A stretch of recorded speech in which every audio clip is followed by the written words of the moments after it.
ఓం శ్రీ గురుదేవాయ నమః. శ్రీ గురుదేవా నమః. భజ గోవిందం భజ గోవిందం భజ గోవిందం భజ గోవిందం గోవిందం భజ మూఢమతే గోవిందం భజ మూఢమతే సంప్రాప్తే సన్నిహితే కాలే సంప్రాప్తే సన్నిహితే కాలే నహి నహి రక్షతి డుక్రైకరణే నహి రక్షతి దుఃఖీకరణే నళినీదలగత జలమతి తరళం నళినీదలగత జలమతితరణం తద్వజ్జీవితం అతిశయ చపలం తత్వజీవితం అతిశయపరం విద్ధి వ్యాధ్యభిమానగ్రస్తః విద్ధి వ్యాధ్యభిమానగ్రస్త లోకం శోకహతం చ సమస్తం లోకం శోకహతం చ సమస్తం సమస్తం సమస్తం లోకం శోకహతం అంటున్నారు. No chance in this world, there is no chance to see a single spark of happiness.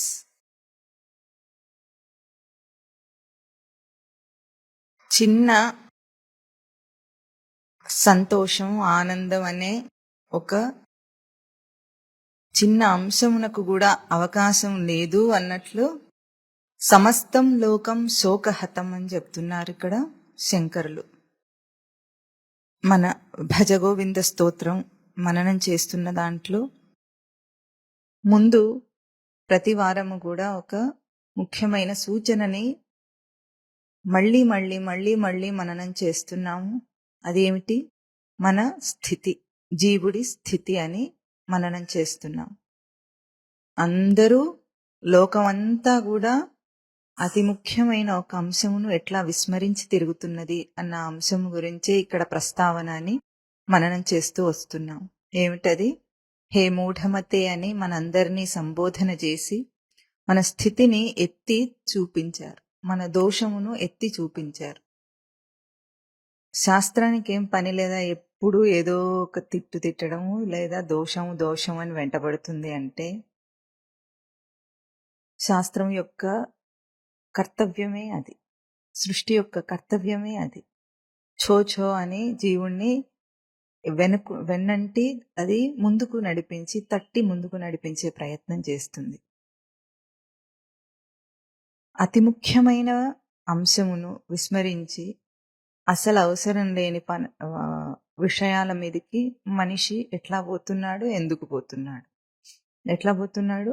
పరిగెత్తుతున్నాడు. Subway సర్ఫ్లో ఏం చేస్తుంటాడు? ముందుకు ఒక పిల్లవాడు పరిగెత్తుతుంటాడు. అదొక వీడియో గేమ్. దాంట్లో ముందు ఒక పిల్లవాడు పరిగెత్తుతూ ఉంటాడు, వెనక ఒక పోలీస్ మ్యాన్ ఉంటాడు. ఆ పిల్లవాడేమో కాయిన్స్ ఉంటాయి దారిలో, అవి కలెక్ట్ చేస్తూ, హర్డల్స్ ఉంటాయి దాటుకుంటూ వెళ్ళిపోతూ ఉంటాడు. వెనుక ఎట్లా ఉంటుంది? ఒక పోలీసు వెంటబడుతూనే ఉంటాడు. కాస్త నెమ్మదిగా పరిగెత్తిన, స్లో డౌన్ అయితే ఆ పోలీస్ చేతికి చిక్కిపోతాడు. ఆ ఆట బాగా ఫేమస్, హిట్ అయింది వీడియో గేమ్స్లో. అట్లా ఉంది జీవితపు పరుగు. ఎంత వేగంగా పరిగెత్తుతున్నాడంటే వెన్నంటి ఎవరున్నారు? వెనుక కాలుడున్నాడు. తెలిసినట్లే, తెలియదు కానీ తెలిసినట్లే బాగా వేగంగా పరిగెత్తుతున్నాడు. ఆ వేగం కాస్త తగ్గించినా సరే తాను కాలుడి చేతిలో చిక్కుతాను అని సందేహిస్తున్నట్లుగా పరిగెత్తుతున్నాడు. ఆ పరుగు పందెంలో తాను ఆ గేమ్లో ఎట్లాగైతే కాయిన్స్ కలెక్ట్ చేస్తూ వెళ్ళాలి. ఎన్ని కాయిన్స్ వస్తే అన్ని పాయింట్స్ వస్తాయి. ఎవరికి ఎక్కువ కాయిన్స్ వస్తే వాళ్ళు గొప్ప అన్నట్లు ఎట్లాగో అట్లాగే ధనం, కీర్తి, పేరు ప్రతిష్టలు, ఇంకా ఏం కావాలి లోకంలో గొప్పవనుకోబడేవి ఏవేవి ఉన్నాయో, ఆనందం అని వాటి వెనుక వెంపర్లాట ఉన్నట్లుగా వెతుకుతూ పోతున్నాడు. అవన్నీ చివరికి వదిలేసేవే అనే ఒక అతి ముఖ్యమైన నిజాన్ని విస్మరించాడు. అదే మనం ప్రతి వారం గుర్తు చేసుకుంటున్నాం. ఎన్నిసార్లు అంటే మన గుర్తింపులోకి వచ్చేదాకా మనం ఇక్కడ వారానికి ఓసారి కాసేపు అది మాట్లాడుకున్నా కూడా, అది ప్రస్తావన చేసుకున్నా కూడా మన ఎవ్వరికి అది స్మృతిలో ఉండటం లేదు, ధారణలో ఉండటం లేదు. అందుకే మళ్ళీ ఏం చేస్తారు, వాళ్ళ ఇంపార్టెన్స్ ఎప్పుడు లౌకిక జీవితానికే ఓటు. ఎంత చెప్పినా ఎంత విన్నా ఆ జీవితం యొక్క సత్యత్వము, ఈ తత్వం యొక్క సత్యత్వం ముందు అదే బరువుగా కనిపిస్తుంది జీవుడికి, సాధకుడికి సైతం. అందుకే ఓటు దానికే వేస్తున్నాడు. అందుకే ప్రతిసారి కూడా ఆయన చెబుతూనే ఉన్నారు, ఏకరువు పెడుతున్నారు, భజ గోవిందం భజ గోవిందం అని. అందుకే ఈ స్థితి, ఇంత అల్పమైన స్థితి నాది కాదు అని గుర్తించడమే సాధకుడికి కావాలి. నేను ఇటువంటి అల్పమైన ఒక ఉద్యమం కోసం రాలేదు. సృష్టిలో జీవుడి యొక్క ఉద్యమము, సృష్టి యొక్క ఉద్యమము కూడా ఏమిటి, జీవుడు బ్రహ్మమే అన్న తన నిజ స్వరూపాన్ని దర్శనం చేయటం. అంటే ఎదుగుతున్న తన స్వరూపాన్ని దర్శన రూపంలో చూడటం. దానికి అడ్డు వస్తున్న అంతా దృశ్య జగత్తును కూడా తాను అణచివేసి శివస్వరూపుడై, తాను ఎదుగుతూ సాధన ప్రకృతి స్వరూపుడై తన స్వతసిద్ధ స్వరూపాన్ని అందుకోవాలి. ఇది జీవుడి ఉద్యమం, సృష్టి ఉద్యమం. కనుక మూఢమతే అన్న పేరు నుండి, ఆ బిరుదు నుండి తప్పించుకోవాలి ఇప్పుడు మనం అందరం కూడా. దానికి తగిన ఉపాయం గోవిందుణ్ణి భజించటం అని చెప్తున్నారు ఇక్కడ శంకరులు. గోవిందుడంటే తన స్వరూప లక్షణం ఏమిటో అదే గోవింద లక్షణం. అదే తాను పొందగలిగిన లక్షణం, పొంది ఉన్న లక్షణం. పొందగలిగింది కూడా కాదు, అది పొంది ఉన్నది. ఇప్పుడు ఎరుక యందు గుర్తింపబడవలసి ఉన్నది. We are due for that realisation. ఇప్పుడు గుర్తింపుకు మనం బాకీపడి ఉన్నాం అంతే. మనకు లేక కాదు, గతి లేక కాదు. ఒక రాజుకి పిచ్చి పట్టిందట. పట్టి తన రాజ్యంలోనే ఊరంతా తిరుగుతున్నాడు. దేనికోసం, ఈ దేశానికి రాజెవరు, ఈ దేశానికి రాజు ఎవరు అని వెతుకుతున్నాడట. ఎంతమంది చెప్పినా కూడా తనకు అర్థం కావటం లేదు. ఏమిటి, తానే ఆ దేశానికి రాజు అని. కానీ దేశమంతా తిరుగుతున్నాడు, నాలుగు మూలలు తిరుగుతున్నాడు, మతి భ్రమించి తిరుగుతున్నాడు. మతి భ్రమించి అని ఒక పదం వాడామే ఇప్పుడు మామూలు భాషలో, పిచ్చెక్కి అని. అట్లా ఉంది మన స్థితి. తానే అన్నిటికంటే ఉన్నత స్వరూపుడై ఉండి ఏదో గొప్ప కోసం, బయట గొప్ప కోసం వెంపర్లాట. తన ఉన్నత స్వరూపాన్ని గుర్తించలేక బయట గొప్పలో తనను తాను తెలుసుకోవాలనో అజ్ఞాతంగానైనా సరే ఏదో గొప్పను ఆశించి తిరుగుతున్నాడు మనిషి. అట్లా ఎంతమంది చెప్పినా కూడా ఎప్పుడు ఆ రాజుకి తన దేశంలో, ఆ దేశానికి తానే రాజు అని తెలుస్తుంది? తను తెలుసుకుంటే తప్ప తెలిసేది కాదు అది. అట్లాగే తనలో తనకు గుర్తింపు వస్తే తప్ప తన ఉన్నత స్వరూపం తనకు అవగాహన కాదు. శాస్త్రం ఎంత కోడై కూసినా, గురువులు ఎంత చెవుల్లో గింగురం అనేటట్లు చెప్పినా కూడా తన నిజ స్వరూపం తన గుర్తింపుకే బాకీ పడింది. ఆ గుర్తింపునే ఇక్కడ సేవ అంటున్నాము మనం. సేవా శబ్దం చేత చెప్పబడింది. సేవించుట, గుర్తించుట, తనను నిలుపుట అన్న అంశం చేత ఇక్కడ చెప్పబడింది. ఆ పదాన్ని అంత దరువేసి చెప్పారు ఇక్కడ శంకరుడు. అందుకే తన నిజస్వరూపం ఏమిటి, సృష్టికే ఉన్నతమైన స్వరూపం. సృష్టి యొక్క అస్తిత్వమునకు, ఉండుటకు తన గ్రహింపే కారణం. తన గ్రహింపు లేక ఇంకేది ఈ సృష్టిలో ఉండుటకు అవకాశం లేదు. అటువంటి గొప్ప గ్రహింపు తనది. లోకంలో ఎట్లా ఉంటుందంటే, నువ్వు లేక ఈ ఒక కుటుంబానికి పెద్ద ఉంటే అందరూ ఎట్లా ప్రవర్తిస్తుంటారు, ఆ కుటుంబ పెద్ద ఉంటే గానీ ఆ కుటుంబం చిన్న భిన్నం కాకుండా ఒక ధాటి మీద నడుస్తుంది అని ఎట్లా అనుకుంటూ ఉంటారు. అంటే ఎంత ప్రాముఖ్యతనిస్తుంటారు. అటువంటి ప్రాముఖ్యత ప్రతి రంగంలోనూ కూడా ఉంటుంది. ఆ రంగంలో నిష్ణాతుడైన వాడికి, నిపుణుడైన వాడికి, మేధావి అయిన వాడికి అటువంటి గుర్తింపిస్తారు. కానీ సృష్టిలో అటువంటిది ఏది ఉంది? మహతాయతనం కిం అని అడిగితే ఏది అంటే తనే. ఎవరు అతను అంటే ఎవరికి వాళ్ళే అంత గొప్ప స్వరూపులు. వాళ్ళ గుర్తింపే అంత గొప్ప అంశం వాళ్ళలో ఉంది. అది ఎంతో స్పష్టంగా ప్రవర్తింపబడుతుంది వాడి చేత. దాచుకొని కూడా లేదు, ప్రవర్తన చేస్తూనే ఉన్నాడు. తానుంది ఉంది అనుకుని అన్నిటికీ ఉనికినిచ్చి, ఉనికిని అరువు ఇవ్వగలిగిన స్థితిలో ఉన్నాడు. అరువు తీసుకోవటం లేదు, దేని నుండి అరువు తీసుకోవటం లేదు, అరువు ఇవ్వగలిగిన స్థితిలోనే ఉన్నాడు. అయినప్పటికీ దీనత్వం, బేలతనం.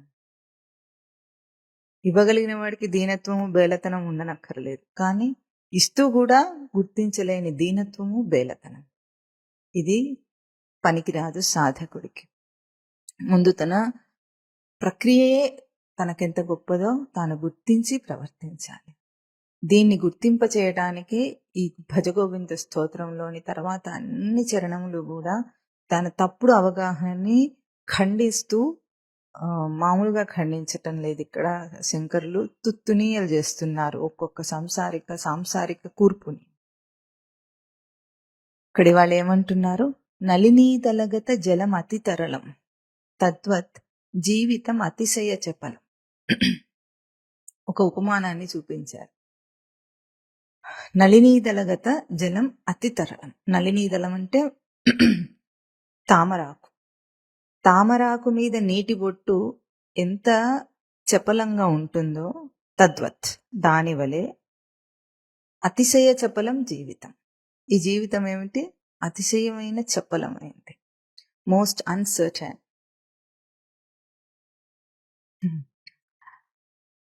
ఒకప్పుడైనా కాస్త భారతదేశంలో కుటుంబ వ్యవస్థలో ఉన్నవాడికి ఇంత అన్సర్టనిటీ లేదు. అది అప్పుడు కూడా అన్సర్టనే, కానీ లౌకిక దృష్టికైనా కాస్త అక్కడ ఎట్లా ఉండేదంటే పెద్దవాళ్ళ చేతుల్లో ఉన్నట్లుగా ఉండి ఒక సేఫ్టీ అన్న ఒక ఫీలింగ్తో ఉండేది.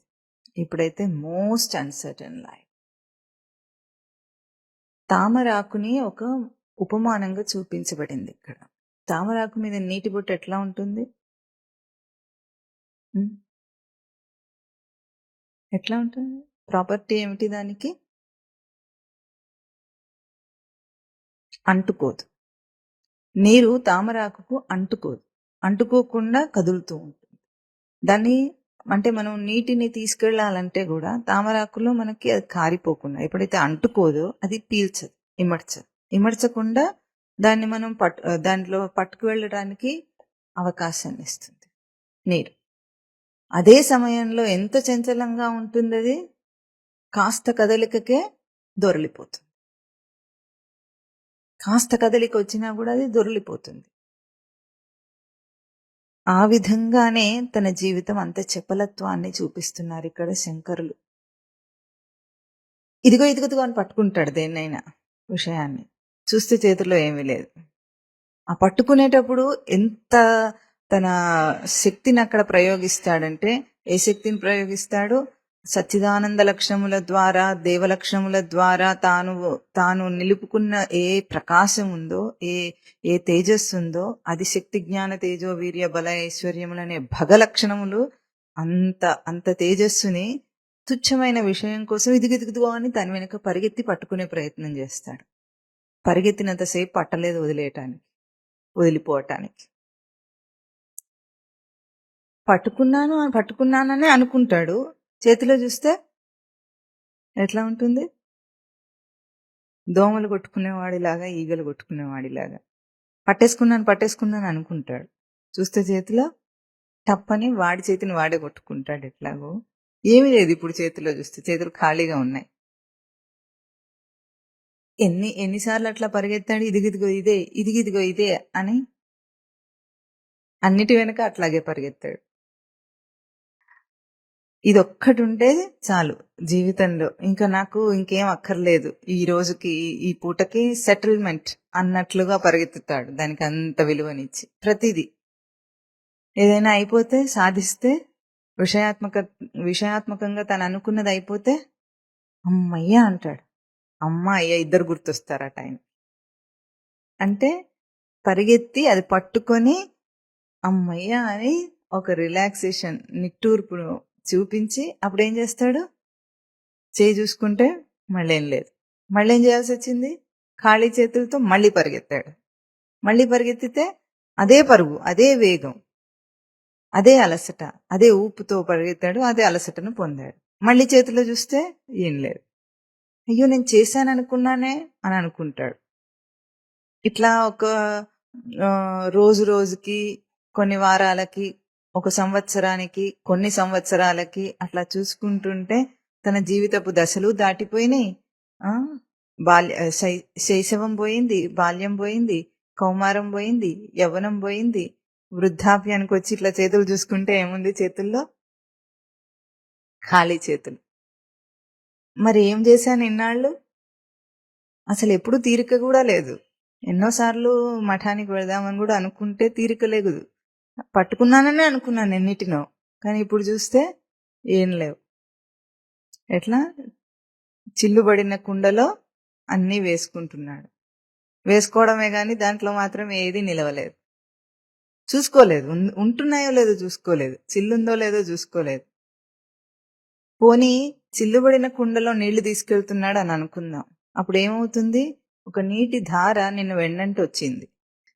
నీ వెనుకున్నవాడైనా ఆ నీటి ధారను చూసి వాడు చిల్లుబడిన కుండలో నీళ్లు తీసుకెళ్తున్నాడు, వాడికి ఏం మిగలటం లేదని కాస్తైనా బుద్ధి తెచ్చుకుని మారాడా ఎవడైనా? వాడి కుండకైనా చిల్లుందో లేదో చూసుకున్నాడా? అంత బుద్ధి వచ్చేలాగా బుద్ధి మనకు లేదు. మళ్ళీ వీడు కూడా అదే చిల్లుబడిన కుండ పెట్టుకొని పరిగెత్తుతూనే ఉన్నాడు. మళ్ళీ వెనకవాడికి కూడా ఆ దారి చూపిస్తున్నాడు. చూపించినప్పటికీ ఎవరు ఎంతమంది ఎంత దారి చూపించినా వీడికి మాత్రం బుద్ధి రాలేదు ఇప్పటిదాకా. అది వీడి చేస్తున్న ప్రయత్నం, వీడి పరుగు. చూస్తే చివరికి ఏమైంది? విపరీతమైన అలసట. ఇంద్రియములన్నీ రోసిపోయినాయి. ఇంకా మేము పని చేయలేమన్నాయి. నీ పరుగు పందెంలో నేను పాల్గొనలేనన్నది ఈ దేహం. ఇంకా చాలు అన్నాడు. అయినా సరే వీడేం చేస్తున్నాడు? ఊరుకుంటున్నాడే ఇప్పటికైనా? దేహం పరిగెత్తకపోతే నా మనసుకు అటువంటి రోసిపోవడాలు లేవు. అది అసలు అలసటనే పొందదు అనుకొని అహర్నిశలు రాత్రి పగలు వదలకుండా ఊహించుకుంటూనే ఉంటాడు, ఆలోచిస్తూనే ఉంటాడు. ఇంకేదో చేయాలని అనుకుంటాడు. ఇప్పటికీ దేహాన్ని బ్లేమ్ చేస్తాడు. ఏమని? ఇది నాకు సహకరించటం లేదు, దీని పని అయిపోయింది అనుకుంటాడు. కానీ అది ఎంత అవకాశాన్ని ఇస్తే నువ్వు దాన్ని అట్లా అలసిపోయేటట్లు చేశాడు వీడు, అది ఆలోచించాడు. మనిషికి విచక్షణ అనే ఒక పదం వాడతాం. ఈ విచక్షణకి పరిధి ఏమిటి? ఎంత విచక్షణ దేని మీద ఉండాలి, ఎట్లా ఉండాలి అంటే, లోకంలో బాగా తుచ్చమైన వేటి మీదనైనా సరే ఒక పసిబాలుడు ఎట్లాగైతే పరిగెత్తి వెళ్తాడో, ఒక తెలివి ఉన్నవాడు, కాస్త పెద్దయిన వాడు, తెలివచ్చిన వాడు అనబడుకునేవాడు వెళ్ళడు. ఎందుకు వెళ్ళడు? పసివాడి కంటే అన్ని ఆకర్షణలే. కానీ వీడికి కాస్త అనుభవం వచ్చిన తర్వాత అంతగా ఆకర్షణ ఉండకుండా నిదానపడాలి అని అంటారు. ఒకప్పుడు అది కొద్దిగా ఉండేది. అంటే వయసుతో పాటు మెచ్యూరిటీ అంటాం, ఆ పరిపక్వత వచ్చేది. కానీ ఇప్పుడు వృద్ధాప్యం వచ్చినా కూడా ఆ పరిపక్వత లేదు. ఇంకా ఏదో చెయ్యాలనే అనుకుంటాడు.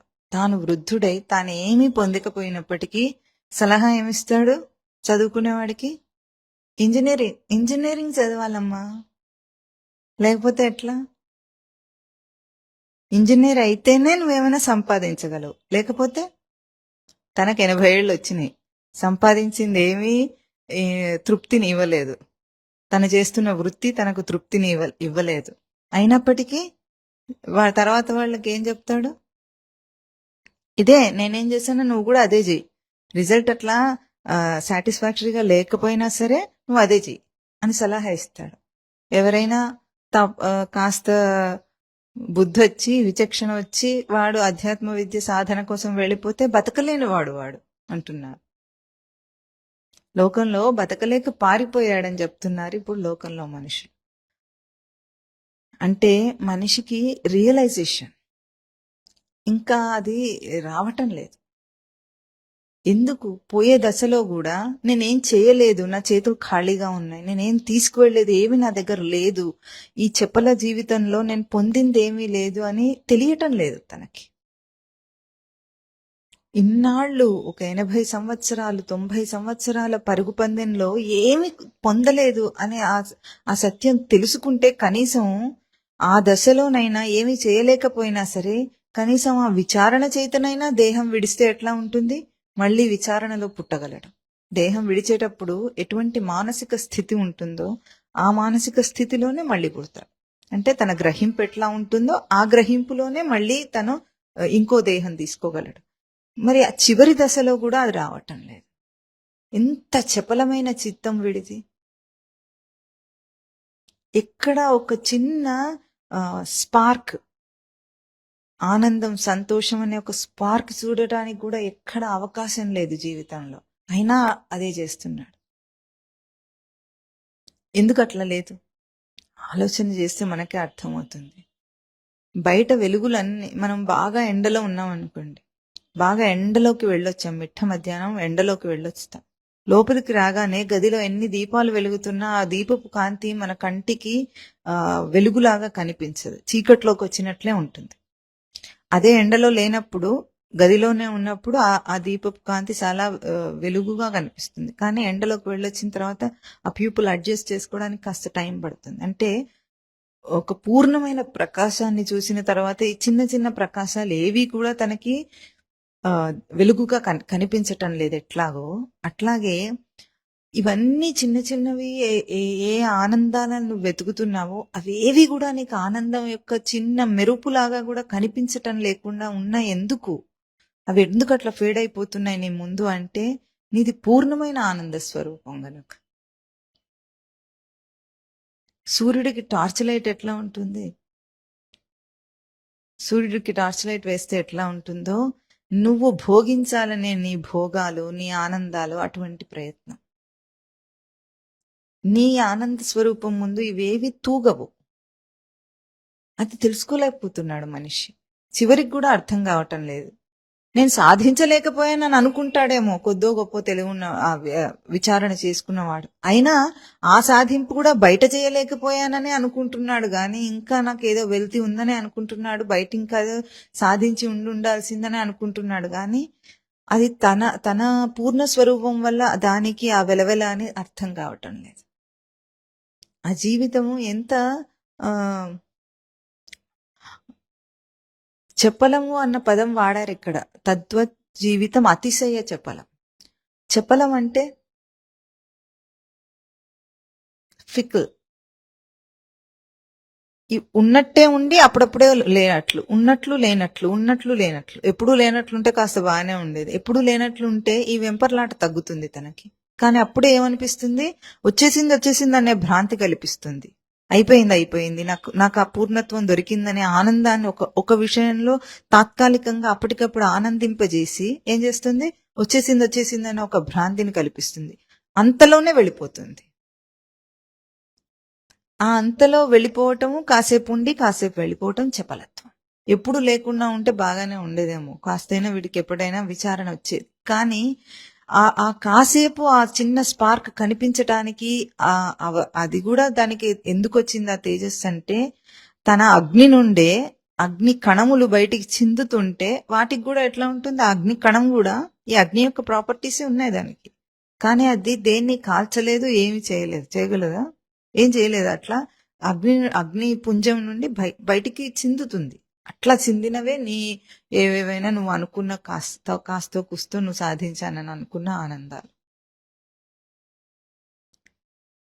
ఈ చపలత్వం అనే అంశం చూపించారు. చపలత్వం అంటే స్థిరంగా లేకుండా ఉండటం, ఊగిసలాట.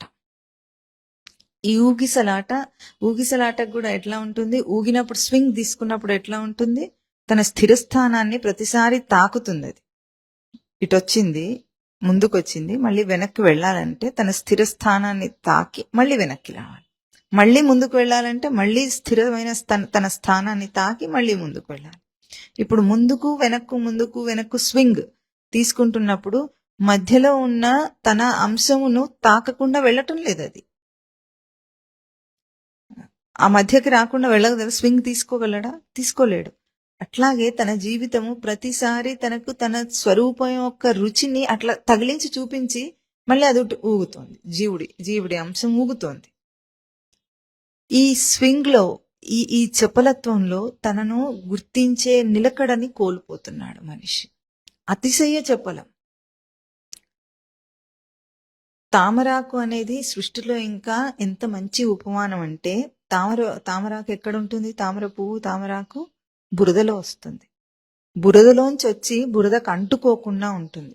ఇది మనం అనుకుంటాం కొన్ని ఈ సృష్టిలోని రచనలు అన్నీ కూడా జీవుడికి ఉపమానమే.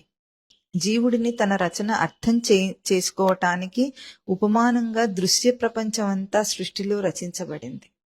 ఎంత స్పష్టంగా ఉంటుందంటే బురదలో మనం కాలు పెడితే ఎట్లా ఉంటుంది?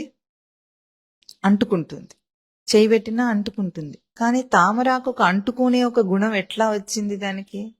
ఇంకా వేరే దేనికి లేకపోయినప్పటికీ ఆ తామరాకు ఎందుకు అట్లా ఉంది? బురదలోనే పెరగగలదు అది అనే ఒక అంశాన్ని ఎప్పుడైనా సైంటిస్ట్ విచారణ చేస్తాడా? దాని ప్రాపర్టీస్ ఏమిటి అని దాని మీద పరిశోధన చేస్తాడు. దానికి ఏం లేయర్ ఉందో, ఏదో వ్యాక్స్ కోటింగ్ ఉందంటాడు, ఏమో అంటాడు. ఏమైనా ఉంటుందా? అటువంటి ఏదో వ్యాక్స్ లేయర్ ఉందని అంటాడు. దానివల్ల అది అంటుకోవటం లేదంటాడు. కానీ ఎందుకు అది అట్లా ఉంది? పుష్పాలన్నిటిలో కూడా తామర పువ్వు చాలా ఉన్నతమైన విలువ కలిగింది. అందుకే స్వామి నేత్రాన్ని కూడా కమలపత్రాక్షం అంటారు. ఇప్పుడంటే చాలా రకాల పువ్వులు వచ్చినాయి, కానీ పూర్వపు రోజుల్లో తామర పువ్వులతోనే పూజ చేసేవాళ్ళు. ఇప్పుడు రకరకాలుగా వచ్చేసినాయి కనుక వాటి ప్రాముఖ్యత తగ్గిపోయింది. ఆ తామర పువ్వు యొక్క విశిష్టత ఏమిటంటే బురదలో ఉండి దాన్ని అంటుకోకుండా ఉంటుంది. ఇది జీవన్ముక్త జీవితం, జీవుడి యొక్క జీవన్ముక్త జీవితానికి ఒక ఉపమానం. అంటే జీవుడిగా ఈ దేహంలో ఉండి, చపలమైన దేహంలో ఉండి, బంధరూపమైన ఈ దేహంలో ఉండి తాను బంధం లేకుండా ఎట్లా ఉండగలడు? ఇది ఊహకు అందకుండా ఉంటుంది సామాన్యంగా. అంటే బంధంలో మునిగి బంధం అంటకుండా ఉండాలి, సంసారంలో ఉండి సంసారాన్ని అంటుకోకుండా ఉండాలి. ఇది జీవన్ముక్త జీవితం అంటే. జీవభావంలోనే, అంటే దేహధారిగా ఉన్నాడంటేనే వాడు జీవుడు. దేహంలో ఉన్నంతసేపు జీవుడి యొక్క ప్రవర్తననే ఉంది అక్కడ. కేవల బ్రహ్మస్వరూపము ఆపాదన స్వరూపంలోనే తిరుగుతున్నాడు.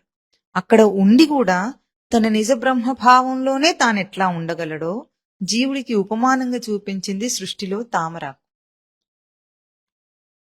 అట్లాగే అదెట్లా చూపించిందో అదే తామరాకు మీద నీటి బుట్టు ఎట్లా ఉంటుంది? అంటుకోకుండా ఉన్నట్టు ఉండి చపలంగా ఉంది.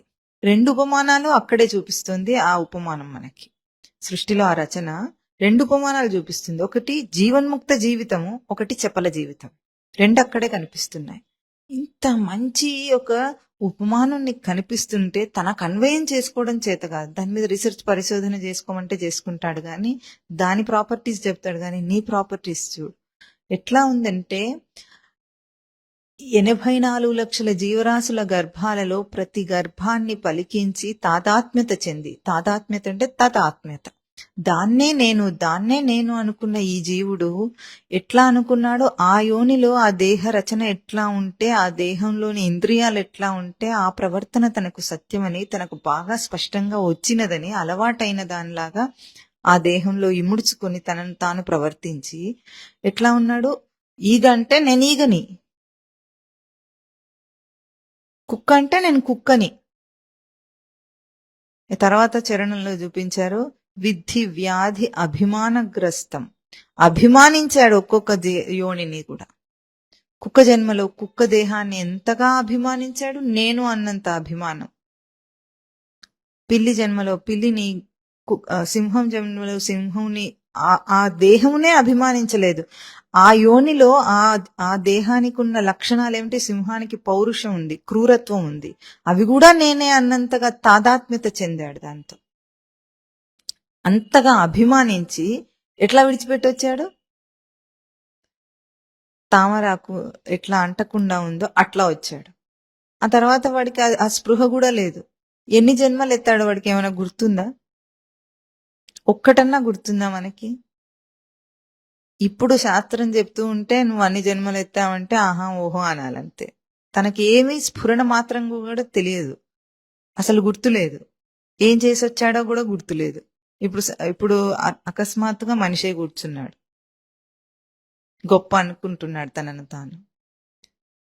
ఇన్ని దేహాల్లో ఇంత తిరగాడిన వాడు బురదలో తిరిగాడు, కఫంలో తిరిగాడు, మలమూత్రంలో తిరిగాడాడు, ఎన్నిట్లోనో తిరిగాడిన ఆ జీవుడు ఇప్పుడు ఆ జీవుడికి వాటి యొక్క స్పర్శ లేదు. స్పర్శ అన్న పదము కేవలం ఆంతరంగికం, అది లేదు వాడికి. ఎందుకు అంటలేదు తనకి? విషయ వాసన ఉండి విషయం వెడలిపోయినా అని అన్ని మనం అనుకున్నప్పటికీ కూడా ఆ వాసన ఎట్లా ఉంది? ఆ వాసన దైహిక సంబంధమైన వాసనగా లేదు తనకి. ఎట్లా ఉంది?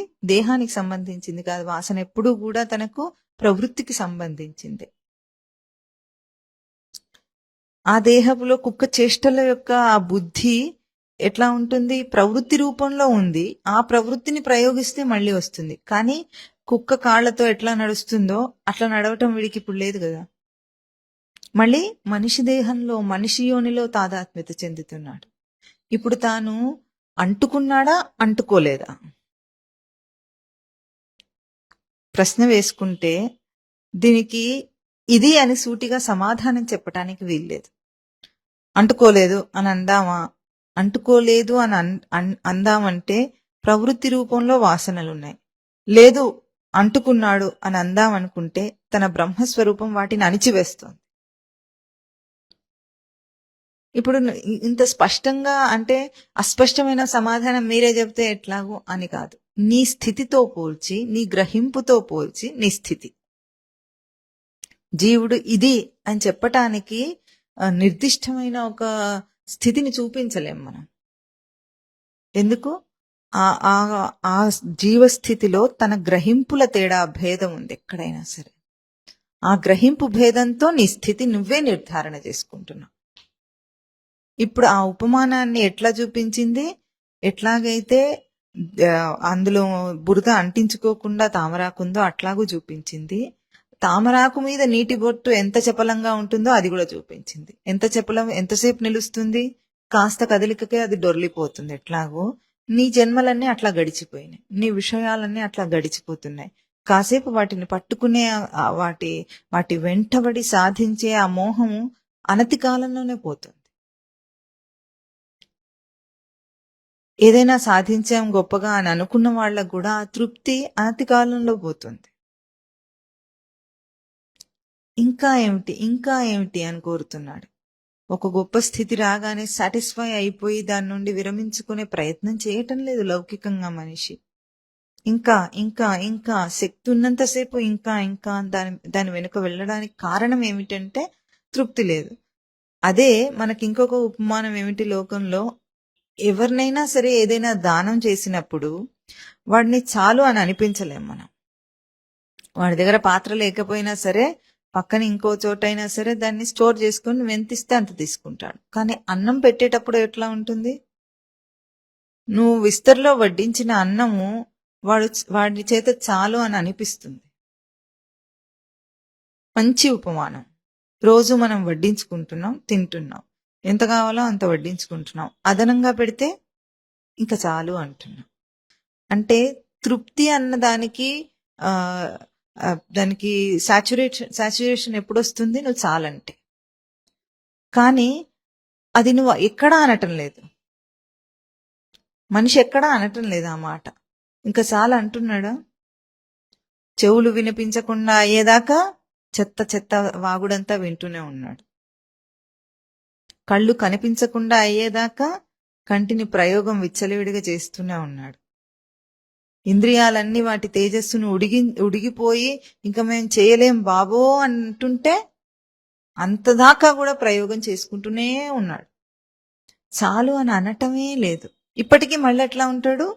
మళ్ళీ అదే వాసనతో ఇంకో జన్మనెత్తాలనే ఒక దాన్ని ఆశ అందామా? ఏమందాం? జన్మనెత్తాలని సంకల్పం అందాం. ముందుగానే ప్రిపేర్ అయిపోయి వచ్చే జన్మలో అనే ఒక మాట మాట్లాడుకొని అప్పుడైనా సాధించాలి. మళ్ళీ జన్మంటూ ఉంటే ఇది చేయాలి, మళ్ళీ జన్మంటూ ఉంటే అది చేయాలి, ఇంకా ఏదో చేద్దామని అనుకుంటున్నాడు. అంటే తృప్తి అనే అంశాన్ని తాను చేరుకోవటం లేదు. ఇది చపలత్వం. ఈ రెండింటిని ఎత్తి చూపిస్తుంది ఒకే ఉపమానం. నువ్వు అంటుకోవు ఎంతసేపటికి, నువ్వెంత ప్రయత్నించినా సరే. మనమేమనుకుంటామంటే తామరాకు చాలా గొప్ప విశేషం, బురద అంటుకోదని. కానీ తామరాకు బురద అంటుకోకపోవటం ఒక భౌతిక విశేషము. కానీ నువ్వు తామరాకు కంటే గొప్పవాడి. ఎట్లా? తామరాకు గొప్పతనం ఏమిటంటే నీకు ఉపమానం చూపిస్తుంది. బురద అంటుకొని ఒక లక్షణాన్ని అది అక్కడ చూపిస్తుంది. కానీ నువ్వెట్లా ఉన్నావు? స్విమ్ చేస్తున్నావు. అంటే జన్మలలో ఎట్లా తిరగాడుతున్నాడంటే ఇప్పుడు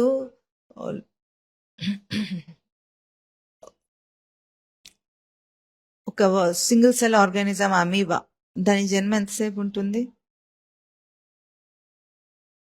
కొన్ని సెకండ్స్ ఉంటుందేమో, అంతే అంతే కదా. మినిట్స్ కూడా ఉందో లేదో మరి, సెకండ్స్. అట్లా కొన్ని మైక్రో ఆర్గానిజమ్స్ అన్నిటికీ కూడా కొన్ని సెకండ్స్ పరిధి ఉంది దానికి. అంటే దాని జీవిత కాలం అంతే ఉంది. ఆ జీవిత కాలంలోనే అది రిప్రొడక్షన్ చేస్తుంది, అది తింటుంది, రిప్రొడక్షన్ చేస్తుంది. మనం ఏమైతే ఆహార, నిద్ర, భయం, మైథునములు అన్నామో అవన్నీ అనుభవిస్తుంది నాలుగిటి ఆ జీవిత కాలంలోనే. వెంటనే ఇంకొక జన్మకు ఆ జీవుడు వెళ్ళిపోతూ ఉంటే మళ్ళీ జన్మనెత్తటం, మళ్ళీ తాదాత్మ్యత చెందటం. నువ్వు ఎట్లా మునిగిపోయి ఉన్నావో తామరాకు తేలుతూ ఉంది, నువ్వు మునిగి ఉన్నావు అందులో. మునిగినప్పటికీ నీకు అంటలేదు. మునిగినప్పటికీ నీ బ్రహ్మ లక్షణాన్ని అంత విచ్చలవిడిగా నువ్వు దుష్ట ప్రయోగం చేసుకున్నప్పటికీ నీకు అంటలేదు అది. ఒక్కసారి ఈరోజు మనము కనీసము సామాన్య మనిషికి సందేహం రాకపోయినప్పటికీ శాస్త్రవాక్యాన్ని విన్న తర్వాత ఒక్కరోజే, అసలు మనకు పూర్వపు జీవితము స్మృతిలో లేదు గనుక మనం అంతగా దాన్ని నమ్మకపోయినప్పటికీ సరే, ఈ జీవితంలోనే చిన్నప్పుడు నేను ఎట్లా ఉన్నాను, బుద్ధి ఎట్లా ఉండేది, ఇప్పుడు పెద్దవాడిని అయ్యానా అని అనుకుంటున్న నేను ఇప్పుడు ఎట్లా ఉన్నాను, తేడా ఎక్కడుంది, ఏముంది అంటే మనకు భౌతికంగా కనిపించే తేడాలు ఎట్లా ఉంటాయంటే అప్పుడు చపలత్వం ఉంది, ఇప్పుడు కాస్త నాకు స్థిరత్వం ఉంది అని అనుకుంటాడు. ఎట్లా? లౌకిక విషయాల మీద ఆ స్థిరత్వం వచ్చింది. కానీ ఆధ్యాత్మిక అంశములకు తీసుకుంటే వీడిప్పటికీ కూడా చిన్నప్పటికంటే చపలంగానే ఉన్నాడు. లౌకిక విషయాల మీద అనుభవం వచ్చింది అనుకుని ఒక మెచ్యూర్డ్ స్టేట్కి వచ్చానని అనుకుంటున్నాడు. కానీ అవి ఎట్లాగూ వాటిలో ప్రవర్తించి వాటి అనుభవం పొందడం వల్ల తనకు స్థిరత్వం అని అనుకుంటాడు. ఆ ఆకర్షణలు ఇప్పుడు లేవని అనుకుంటాడు. కానీ ఆధ్యాత్మికంగా చూస్తే అప్పటి స్థితి ఎట్లాగో ఇప్పటి స్థితి కూడా అట్లాగే తనకి. అప్పుడు ఆ చపలత్వానికి కారణం ఒకటే, ఇప్పుడు ఈ వయసులో ఉండే చపలత్వానికి కూడా కారణం ఒకటే. ఏమిటంటే పూర్తి అజ్ఞానం, స్వరూప అజ్ఞానమే కారణం. ఆ చపలత్వానికి కారణం ఏమిటి, ఆ చంచలత్వానికి కారణం ఏమిటంటే స్వరూప అజ్ఞానం అని శాస్త్రము ప్రతిపాదన చేస్తుంది. మొదటి నుండి ఈ రోజు మనం ఏమంటున్నాం? పరిగెత్తుతున్నాడు, గొప్పతనం కోసం పరిగెత్తుతున్నాడు అనుకుందాం. తన గొప్పతనం తెలియక పరిగెత్తుతున్నాడు. ఎప్పుడైనా సరే తన గొప్పతనం తెలిస్తే పరుగు ఆగిపోతుంది అని మనం అనుకుంటాము. లోకంలో ఎవరికైనా తెలుస్తుంది అది సత్యం. తన స్థితి తెలిస్తే ఆగిపోతుందని. ఇప్పుడు ఈ క్షణాన శాస్త్రం చెబుతుంటే మనకెందుకు సందేహం రావటం లేదు ఆగటానికి? ఇంకా ఎందుకు నాకు ఈ వెంపర్లాట అని ఎందుకు అనుకోవటం లేదు ఎవరైనా? నీకంటే, నీ గ్రహింపు కంటే గొప్ప విశేషం ఈ సృష్టిలో ఇంకొకటి లేదు అని తెలిసినప్పటికీ కూడా ఆ పరుగు, వెంపర్లాట ఎందుకు ఆగటం లేదు? ఈ ప్రశ్న వేసుకొని నిలకడగా ఆగిపోవాలి మనిషి, సాధకుడైన వాడు. ఇంత విచారణ తనకు అందినప్పటికీ ఈ ప్రశ్న మీద తను ఆగలేకపోతున్నాడు. ఇంకా గొప్పగా ఎట్లా ఉంటుందంటే చెప్పినప్పుడు విని చాలా గొప్పగా చెప్పారని అంటాడు. చాలా గొప్పగా చెప్పిన గొప్పతనము చెప్పేవాడికి ఉంటుంది, కానీ నీకు ఆ గొప్పతనం రావాలంటే నువ్వు ఆగిపోతే కదా, సర్టిఫికెట్ వల్ల కాదు కదా. వాళ్ళలో ఏదైనా మార్పు వస్తే చెప్పేవాడు చెప్పిన మాట వల్ల ఏదైనా మార్పు వస్తే దానికి గొప్పతనం, విలువ. అంతే కదా. వంట చాలా బాగుంది, తింటే ఆ వంటకి సార్థకత. అందరూ తినకుండా గిన్నెలో అట్లాగే ఉంచేసి వంట మాత్రం చాలా బాగుంది, చాలా బాగుంది, చూడటానికి బాగుంది, వాసన బాగుంది అని తినకుండా వదిలేసి వెళ్ళిపోతే అది బాగున్నట్లా బాగాలేనట్లా? ఆ వంట చేసిన వాడికి తృప్తి ఉంటుందా? ఎంతో బాగుంది అని పొగిడి అదంతా గిన్నెలోనే వదిలేసి వీడు ఆకలితో అట్లాగే వెళ్ళిపోతే దానికి అర్థం ఎట్లా ఉంటుంది? అట్లాగే బోధ చాలా బాగుంది, శాస్త్రం బాగా చెప్తోంది అని మనం సర్టిఫికెట్ ఇచ్చి మనం మాత్రం ఏమీ మారకుండా వెళ్ళిపోతే, ఎవరి పాటికి వాళ్ళు అట్లాగే ఉంటే మార్పు లేకుండా, ఇప్పుడు చాలా బాగుందన్న ఆ వంట ఏమైంది? పాచిపోయింది. అదే ఒక మనిషి తినుంటే శక్తి రూపంలో ఉండేది. ఇప్పుడు ఈ ఈ ఈ ఫికిల్నెస్, ఈ చపలత్వాన్ని తనకు తాను ఎట్లా తీసేసుకోవాలి అనేది ముఖ్యమైన అంశం. చపలత్వం ఉందని చెప్పారు, సరిపోయింది. ఇప్పటికి ఎంతసేపు చెప్తారు అదే సోది? నాకు అర్థమైంది, జీవుడు చపల జీవి. కోతిరా ఈ మనస్సు. ఈ మనస్సు కోతి. కోతి ఏమైంది? దాని కళ్ళు దాగిందట, తేలుగుట్టిందట, పిశాచం ఎక్కిందట. ఎన్నిసార్లు చెప్తారు? నాకు అర్థమైంది, అది నేనే అని కూడా నాకు అర్థమైంది. కానీ దీని నుండి ఇప్పుడు బయటపడే పరిస్థితి కావాలి మనకి. ముందుగా తనను తాను ప్రతి సాధకుడు తరచి చూచుకునే ముందు కొన్ని కారణాలని, ఈ స్థితికి కారణాలని శాస్త్రం ఎత్తి చూపిస్తుంది. కానీ తనలో తన కారణం ఎట్లా ఉందో తను వెతుక్కోవాలి. ఇప్పుడు వీటికి కారణాన్ని ఇక్కడ ఏం చూపించారంటే, యద్వత్ నలినీగత జలము అతి తరలం తద్వత్ అతిశయ చపలం జీవితం.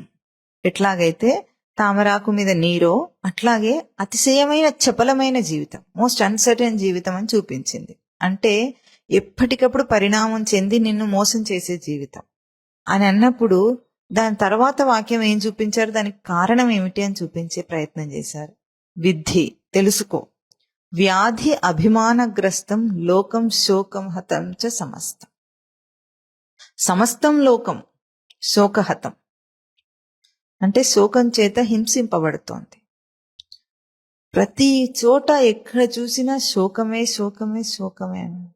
ఏమో శాస్త్రంలో చెప్పినంత శోకం నాకేం జీవితంలో కనిపించలేదు, బాగానే ఉన్నట్టుంది కదా అని అంటాడు. ఎట్లా అంటాడు? సామాన్యుడు ఏమంటాడు?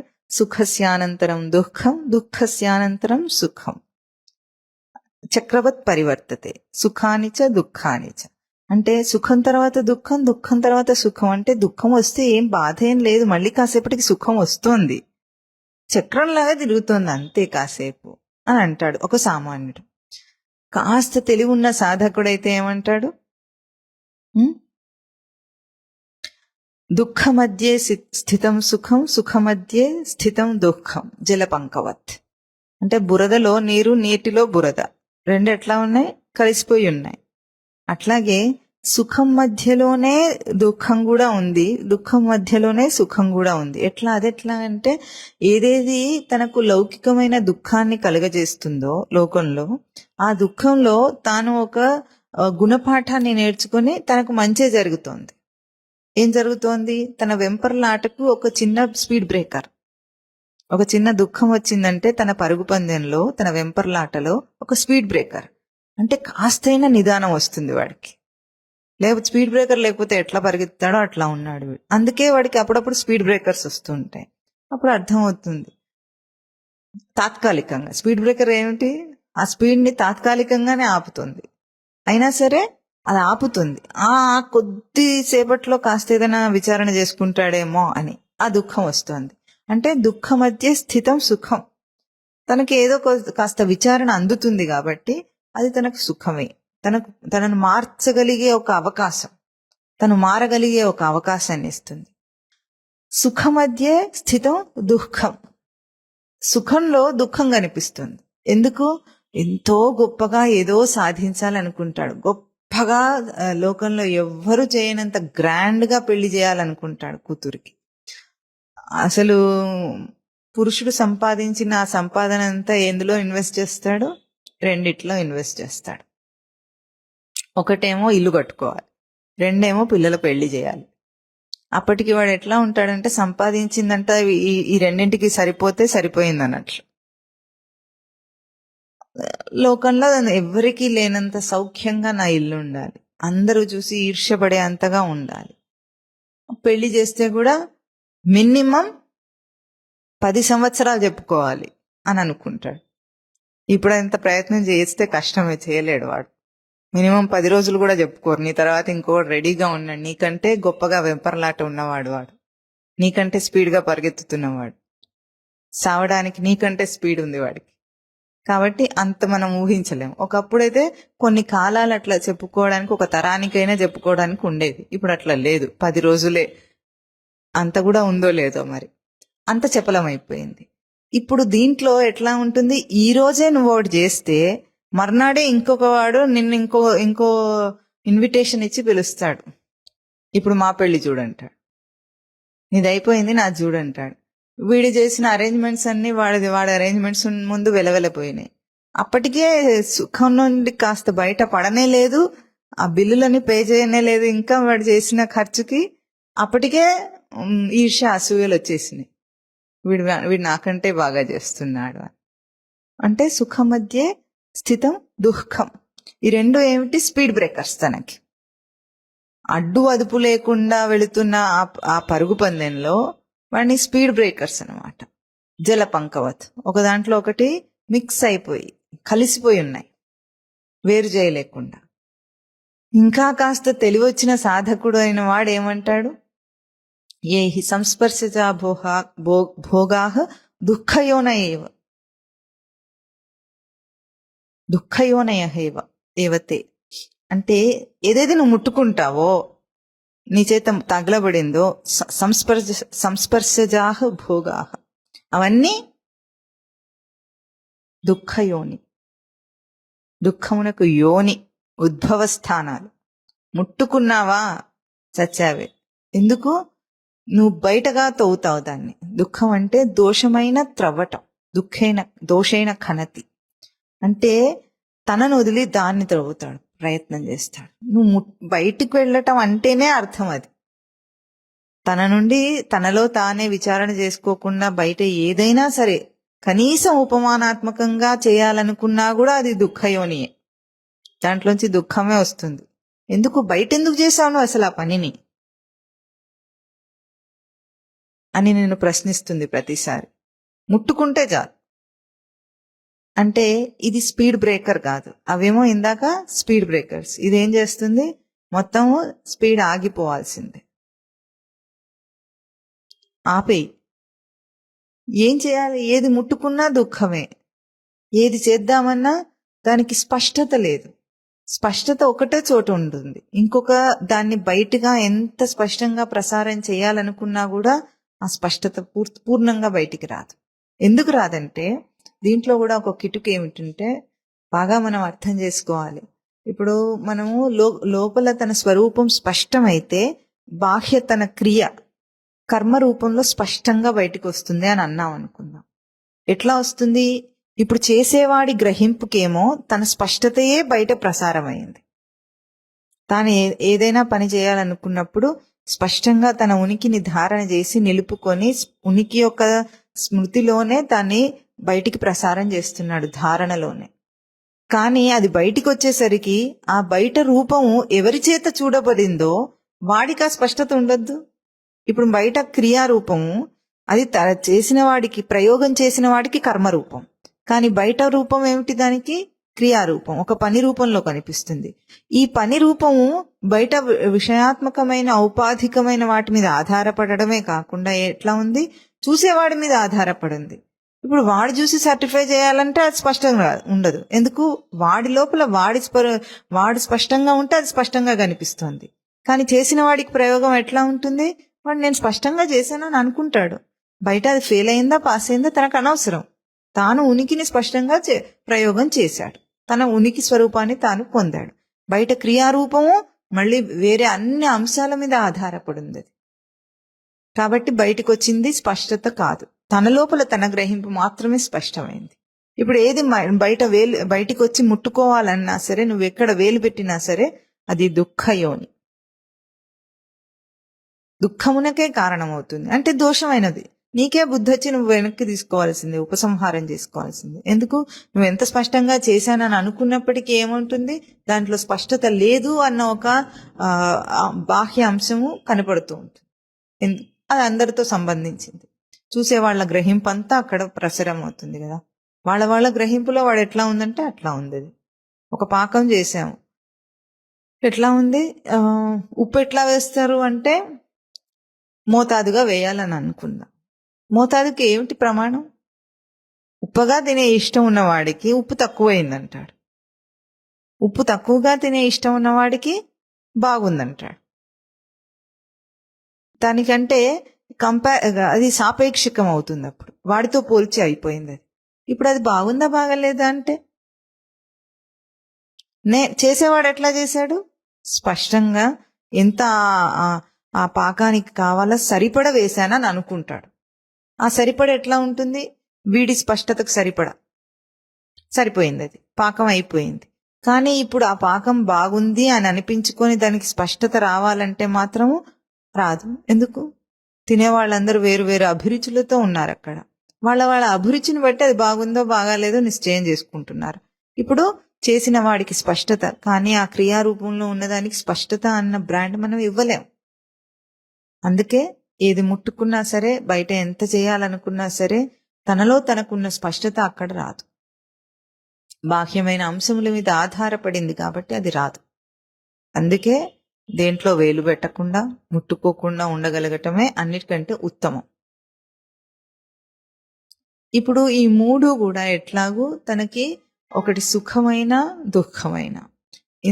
ఇప్పుడు ఇంకొకటి కూడా మనం బుధవారం రోజున నహుషుడు ధర్మరాజు యొక్క సంవాదమును శ్రవణం చేస్తున్నాం మహాభారతంలో.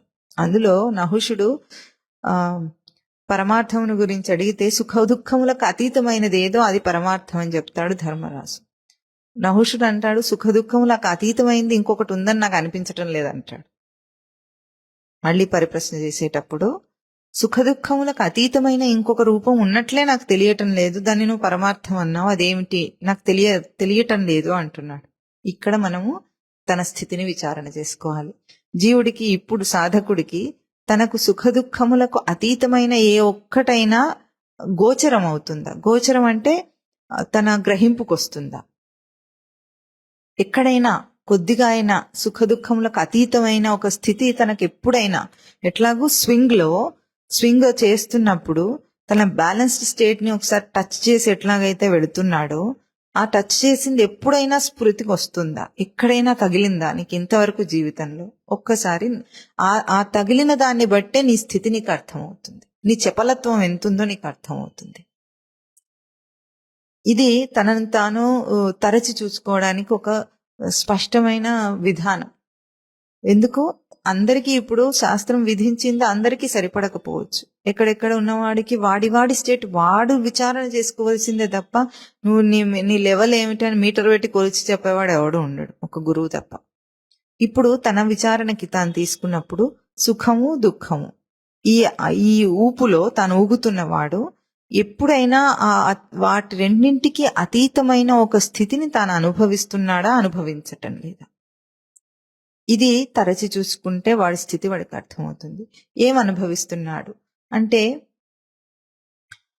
అనుభవిస్తున్నాడా లేదా అన్నది ఒక ఉపమానంతో మనం ఇప్పుడు అర్థం చేసుకునే ప్రయత్నం చేసినా సరే ఎట్లా ఉంటుందంటే తానిచ్చిన సత్యత్వాన్ని బట్టి ఉంటుంది. ఇప్పుడు ఒక నాటకంలో ఒక పాత్రధారి ఒక బిచ్చగాడిగా వేషం వేశాడు. ఎట్లా ఉంటాడు? స్టేజ్ మీద ఆ బిచ్చగాడు ఎట్లా ఏడుస్తాడో, ఎట్లా అడుక్కుంటాడో, ఎట్లా బాధపడతాడో అవన్నీ అక్కడ ప్రదర్శిస్తాడా లేదా? స్పష్టంగా. ఇప్పుడు ఈ బిచ్చగాడు ఎట్లా ఉన్నాడో బయట నిజమైన బిచ్చగాడు ఒకడు ఉన్నాడు. ఆ బిచ్చగాడు కూడా ఏడుస్తాడు, మాట్లాడతాడు, వాడు దుఃఖాన్ని ప్రదర్శిస్తున్నాడు, వాడి బాధని ఆర్తిని ఇద్దరూ సేమ్ ఒకటే పని చేస్తున్నారు. ఇక్కడ ఉన్నవాడు అక్కడ ఉన్నవాడు, తేడా ఏమీ లేదు. ఇప్పుడు నాటకం వేస్తున్న బిచ్చగాడు ఎట్లా ఉన్నాడు? ఎంజాయ్ చేస్తున్నాడు పాత్రని. అవునా? ఎంత దుఃఖాన్ని అక్కడ ఎక్స్ప్రెస్ చేస్తున్నప్పటికీ ఆ బిచ్చగాడు ఏం చేస్తున్నాడు? ఆ పాత్రధారి ఏం చేస్తున్నాడు? ఎంజాయ్ చేస్తున్నాడు ఆ పాత్రని. అదే బిచ్చగాడు బయట అదే పని చేస్తున్నాడు, ఏడుస్తున్నాడు, ఆర్తి చూపిస్తున్నాడు, బాధ చూపిస్తున్నాడు. వాడు సఫర్ అవుతున్నాడు, అంటే కష్టపడుతున్నాడు వాడి స్థితికి. ఇప్పుడు ఇద్దరు చేసేది ఒకటే పనిలాగా మనకు కనిపిస్తున్నప్పుడు ఆ తేడా ఎక్కడొచ్చింది? ఇక్కడ నాటకంలో చేసే పాత్రధారి ఏమనుకొని చేస్తున్నాడు దాన్ని? నాటకము, అబద్ధము, తాను నటిస్తున్నవాడు. అంటే ఆ పాత్ర బిచ్చగాడు అనే పాత్రకి అంతకంటే వేరొక అంశం నేను బిచ్చగాడిని కాదు అని తెలుసుకొని అక్కడ ఆ నాటకం వేస్తున్నాడు, జీవిస్తున్నాడు పాత్రలో. కానీ అదే బిచ్చగాడు, నిజమైన బిచ్చగాడు, నేను బిచ్చగాడిని అనే ఆపాదన పూర్తిగా చేసుకొని ఆ బాధను అనుభవిస్తున్నాడు. ఈ రెండింటిలో ఒకరు ఎంజాయ్ చేయటానికి, ఒకరు ఆ బాధను అనుభవించడానికి తేడా ఎక్కడొచ్చింది? గుర్తింపు. దానికంటే నేను వేరని తెలుసుకొని నువ్వు అక్కడ ఎంతైనా ఉండు, సుఖాన్ని అనుభవించు, దుఃఖాన్ని అనుభవించు. అప్పుడు రెండూ కూడా నీకు అంటుకో. అంతే కదా? ఎంత బాగా అక్కడ ఒక బిచ్చగాడి పాత్ర కాక ఇంకేదైనా రాజు పాత్రనే వేస్తున్నాడు అనుకున్నాం. ఆ రాజు ఎట్లా ఉన్నాడు? అక్కడ అందరి చేత ఆ సేవలు అందుకుంటున్నవాడు. రాజుకు సేవలే కదా అందిస్తారు. ఆ పౌరుషాన్ని అక్కడ నిలిపినవాడు. అంత రాజసమంతా చూపిస్తున్నాడు, అక్కడ ఎంజాయ్ చేస్తున్నాడు. నిజమైన రాజుకి ఎట్లా ఉంటుంది? ఆ దేశంలోని స్థితిగతులనే అక్కడ కంట్రోల్ చేయటంలో తన బాధ్యత ఎంతో ఉంది, తన మీద భారం ఉంది, అదంతా మోస్తున్నాడు. ఇక్కడ కూడా అదే నాటకం వేయబడుతుంది, కానీ నాటకంగా తెలిసి సుఖాన్ని అనుభవిస్తున్నాడు, అక్కడ భారాన్ని అనుభవిస్తున్నాడు. బిచ్చగాడి పాత్రధారి సుఖాన్ని అనుభవిస్తున్నాడు, ఆనందాన్ని అనుభవిస్తున్నాడు, నా నటన చాలా బాగుందని అనుకోని ఆనందిస్తున్నాడు. అదే నిజమైన బిచ్చగాడు బాధను అనుభవిస్తున్నాడు. ఈ రెండింటిలో తేడా కేవలం తన గుర్తింపులోనే ఉంది. ఎందుకు? మనకు బయటికంటే ఇప్పుడు తెలుసు అది నాటకము, వీడిది నిజము అని మనం మాట్లాడుతున్నాం, మన పరిభాష అది. కానీ ఈ సృష్టిలో అన్ని పాత్రలు అబద్ధమే, అన్ని నాటకాలే. ఇది తెలుసుకుంటే ఆ సుఖ దుఃఖాలకు అతీతమైన స్థితి ఏదుందో నీకు అర్థమవుతుంది. అతీతం అంటే ఇప్పుడు ఆ పాత్రలో ఉండగానే వాడు అనుభవించాడు దాన్ని, అది అయిపోయిన తర్వాత, నాటకం నుండి దిగిన తర్వాత అనుభవించలేదు. ఎక్కడైతే ఆ పాత్ర బిచ్చగాడిగా తను బాధను అనుభవిస్తున్నది ఎక్స్ప్రెస్ చేస్తున్నాడో ఆ సమయంలోనే తాను ఎంజాయ్ చేస్తూ చేశాడు. అయిపోయిన తర్వాత చేయలేదు. అది చేశాడా? ఆ నాటక సమయంలోనే చేస్తున్నాడు. ఆ రాజుగా తన రాజసాన్ని వ్యక్తం చేస్తున్న ఆ సమయంలోనే, ఆ నాటక సమయంలోనే సుఖాన్ని అనుభవించాడు, దుఃఖాన్ని అనుభవించాడు, ఆ అతీతమైన తన సాక్షి స్వరూపాన్ని అక్కడ చూశాడు. ఇప్పుడు సుఖ దుఃఖాలకు అతీతమైన ఇంకొక స్థితి ఉంటుంది అంటే ఈ రెండు అయిపోయిన తర్వాత ఉంటుందని అనుకోవద్దు మనం. ఇది మన జీవితంలో మనం అభ్యాసం చేయవలసింది. ఎంతగా నువ్వు తాదాత్మ్యత చెందుతున్నావు నీ జీవితపు స్థితిగతులతో, జీవుడిగా ఎంతగా ఆభాస చేసుకుని అది సత్యం అంటున్నావు. ఇది సాక్షి స్వరూపపు జీవితం అంటే. సాక్షి స్వరూపపు జీవితంలో ఎంతగా చేస్తున్నావు అది నువ్వు? సాక్షి అంటే చతుర్థం మన్యంతే అని 4వ దశ చూపించారే, అది ఏమిటి తనకి అంటే ఈ 3 అవస్థలు, జాగ్రత్త స్వప్న సుషుప్తి అవస్థల కంటే 4వ అవస్థ ఉండదు తనకి. ఉంటుందా? 4వ అవస్థ ఇంకోటి ఉంటుందా? 24 గంటలు ఇచ్చిన దాంట్లో నీ కాల పరిమాణంలో ఆ 24 గంటల్లో ఈ 3 అవస్థలే ఉన్నాయి. మరి 4వది ఏమిటి? నహుషుడు అడిగిన దానికి సమాధానం ఏమిటి? సుఖదుఖముల కంటే వేరొక స్వరూపం నాకు కనిపించటం లేదంటే ఏమిటంటే, ఇంకొక సమాధానం దీనికి ఒక ఉపమానం. ఒకప్పుడట ఒక గురువు దగ్గరికి ఒక అతను వచ్చాడు. వచ్చి నేను చాలా బాధపడుతున్నాను అన్నాడట. చాలా చాలా బాధపడిపోతున్నాను, నాకు కష్టంగా ఉంది, జీవితం కష్టమే కనిపిస్తోంది అన్నాడట. గురువు ఏమడిగాడు? నీకు కష్టం తెలుస్తుందా అన్నాడు. అదేమిటి, నేను చెప్తున్నాను కదా నేను కష్టపడుతున్నానని అని అన్నాడు. తెలిస్తే చెప్తాడా, తెలియకుండా చెప్తాడా? చెప్పండి. తాను కష్టపడుతున్నానని తెలిస్తే వచ్చి చెప్తాడా కష్టంగా ఉందని? తెలియకుండా చెప్తాడా? తెలిస్తేనే చెప్తాడు నాకు చాలా కష్టంగా ఉంది అని. వెంటనే గురువు ఏమన్నాడు? నీకు కష్టం తెలుస్తుంది కాబట్టి నువ్వు సాక్షివి. నువ్వు తెలుసుకుంటున్నవాడివి, అనుభవిస్తున్నవాడివి కాదు. అనుభవిస్తున్నవాడు కనీసం చెప్పను కూడా చెప్పలేడు, కానీ నువ్వు వచ్చి చెప్పగలుగుతున్నావు అంటే ఆ కష్టమునకు సాక్షి స్వరూపం నువ్వు. చెప్పేవాడా సాక్షి. ఇదిగో ఇది నీ కష్టం అని చెప్తున్నాడు. కష్టం మనసు అనుభవిస్తుంది అంటే నీ గ్రహింపు అనుభవిస్తోంది, కానీ నువ్వు చెప్పగలిగేవాడివి అని చెప్పాడు. ఇప్పుడు వాడికి కొంచెం విచారణ వచ్చిన కరెక్ట్ అనుకున్నాడు. ఇప్పుడు నేను సాక్షి స్వరూపాన్ని, ఆ కష్టం నాది కాదు, నా గ్రహింపుది. అంటే నేను సాక్షి స్వరూపాన్ని చెప్పగలిగాను కనుక నాకు అర్థమైంది అనుకుని వెళ్ళిపోయాడు. మళ్ళీ వచ్చేమన్నాడు, ఇప్పుడు నాకు చాలా శాంతిగా ఉందన్నాడు. ఆ శాంతిగా ఉందన్న అంటే గురువు మురిసిపోలేదు. ఏమన్నాడు, శాంతి నీకు తెలుస్తోందా? తెలుస్తుంది. శాంతిగా ఉన్నానని తెలుస్తుంది అంటే ఇప్పుడు కూడా నువ్వు తెలుసుకునే స్వరూపమే కానీ శాంతిని అనుభవించేవాడివి నువ్వు కాదు. అప్పుడు ఎట్లా కష్టాన్ని గుర్తించావో ఆ గుర్తించిన సాక్షి స్వరూపం నీవు. ఇప్పుడు ఎట్లాగో ఆ శాంతిని అనుభవిస్తున్నానంటున్నావో ఆ శాంతిని గుర్తించే స్వరూపం నీవు. అది నీవు కాదు, ఇది నీవు కాదు. రెండింటిని తెలుసుకుని చెప్పగలిగేవాడెవడో. చెప్పగలగటం అంటే నోటితో చెప్పడం అని కాదు, దేని ఆధారంగా ఇది వ్యక్తమవుతోందో, దేని ఆధారంగా ఇది నీకు తెలియబడుతోందో అది సాక్షి స్వరూపం. ఇప్పుడు జాగృత్, స్వప్న, సుషుప్తి 3 అవస్థలకి కూడా, సుఖ దుఃఖం అనే 2 ప్రయత్నములకు కూడా ఒక సాక్షి స్వరూపము, అతీతమైన స్వరూపము తనకుంది కాబట్టే సృష్టిలో వీటిని మాట్లాడగలుగుతున్నాం మనం. ఒక అంశమును ప్రస్తావన చేసి నువ్వు మాట్లాడాలంటే నువ్వు అదే అయ్యుంటే మాట్లాడలేవు. దానికంటే వేరైన వాడివైతేనే దాన్ని మాట్లాడగలవు. ఇది మనం బాగా గుర్తించాలి. ఎందుకంటే జాగ్రత్త, స్వప్న, సుషుప్తి అవస్థలకి సాక్షి స్వరూపాన్ని చూపించి సృష్టి నీకు అందించిన ఒక మంచి జీవన్ముక్త జీవితానికి ఉపమానాన్ని చూపించింది నీకు. తామరాకు కంటే చాలా గొప్పగా నువ్వేం చేస్తున్నావంటే, తామరాకు నీటి బొట్టు ఆడుతుంటే అది ఎట్లా అంటుకోకుండా మనకు ఏం చేస్తుంది, చూపిస్తోందో, అట్లా నువ్వేం చేస్తున్నావంటే నీకేది అంటుకొని నీ జీవితాన్ని చెప్పగలుగుతున్నాను. నాకు అప్పుడు అదయింది, నాకు ఇప్పుడు ఇదయింది. నాకన్నా పదప్రయోగం తప్పుగా చేస్తున్నాడు కానీ తాను చూసేవాడై అన్నిటినీ చెప్పగలుగుతున్నాడు. తన స్థితిని తాను ఎక్స్ప్రెస్ చేయటం అంటే, ఇప్పుడు తామరాకు ఎట్లయితే ఎక్స్ప్రెస్ చేస్తుందో అట్లా ఎక్స్ప్రెస్ చేస్తున్నావు నువ్వు నీ జీవన్ముక్త స్థితిని. కాస్త ఒక్కసారి నిలబడి ఆలోచించి చూడు. మనకు జాగ్రత్త అవస్థ మేల్కొని ఉండడం వల్ల తెలుస్తోంది. స్వప్నావస్థలో తాను చూచిన వాడిగా చెప్పగలుగుతున్నాడు, ఒక కళ వచ్చిందని.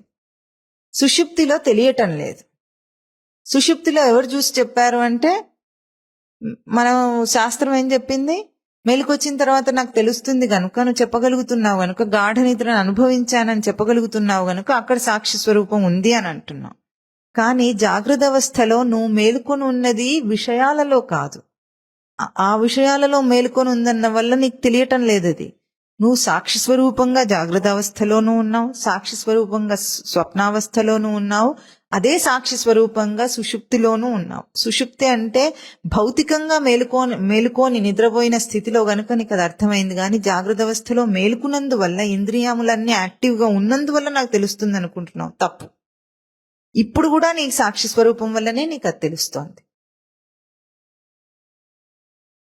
సాక్షి స్వరూపమే తనకు లేకపోతే, అంటే ఆధారమైన స్వరూపం తనకు లేకపోతే, ఇప్పుడు ఒక ఉపమానం తీసుకుంటే తెర మీద సినిమా ఆడుతున్న సమయంలో కూడా తెర ఎట్లాగుంది, ఆధారమై ఉంది.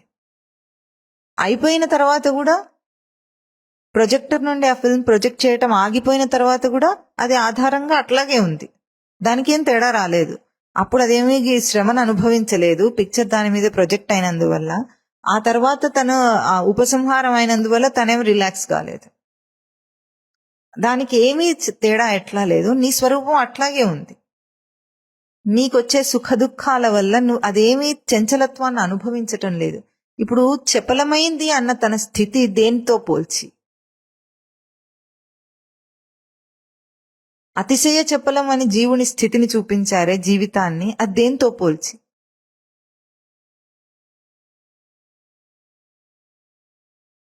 తన స్థితి తన గ్రహింపుతో పోల్చి. అందుకే తన స్థితిని ఎంతగా సాధకుడు నిరంతర విచారణలో ఉండాలి. ఇప్పుడు నా స్థితి ఏమిటి, నా స్థితి ఏమిటి, నా స్థితి ఏమిటి, సాక్షిగా ఉన్నానా, ఆ నాటకంలో పాత్రధారిగా ఉన్నానా, నిజంగా బిచ్చగాడినయ్యానా అయ్యానా. సాధకుడికి చాలా అవసరమైంది. ఎందుకు? తను చేసే సాధనంతా కూడా దీనికోసమే. ఆ సాక్షిత్వాన్ని అభ్యాసం చేయటం, అభ్యాసం కాదది, సాక్షిత్వాన్ని గుర్తించటం కోసం. ఆ సాక్షి స్వరూపం స్వతసిద్ధం తనకి. దాని గుర్తింపులో ఎంతకాలం నిలవగలడో దాని అభ్యాసం కోసమే తాను బయటంతా కర్మాచరణ చేస్తుందంతా దానికోసమే. శుద్ధి చేసుకోవటం, జీవభావపు ఆభాస ఆపాదన తీసేసుకోవటం కోసం చేస్తున్నాడు. దీని మధ్యలో ఎట్లాగైతే ఆ సుఖం మధ్య స్థితము, దుఃఖం మధ్య స్థితం సుఖం అని చెప్పారో అట్లా కాదు ఇది. ఇవన్నీ కూడా తనకి బయటవన్నీ కూడా ఆపాదన స్వరూపంలే. సాధకుణ్ణి ఆపాదనే నీకు ఆభాసయే తప్ప, అబద్ధం అని చెప్తుంటే నువ్వు సాధించేది ఏమిటి ఇప్పుడు సాధన చేసి? అది పైమెట్టు మాట. అయినా కానీ నీకు ఆ పైమెట్టు మాటయే ఎట్లా ఉండాలి?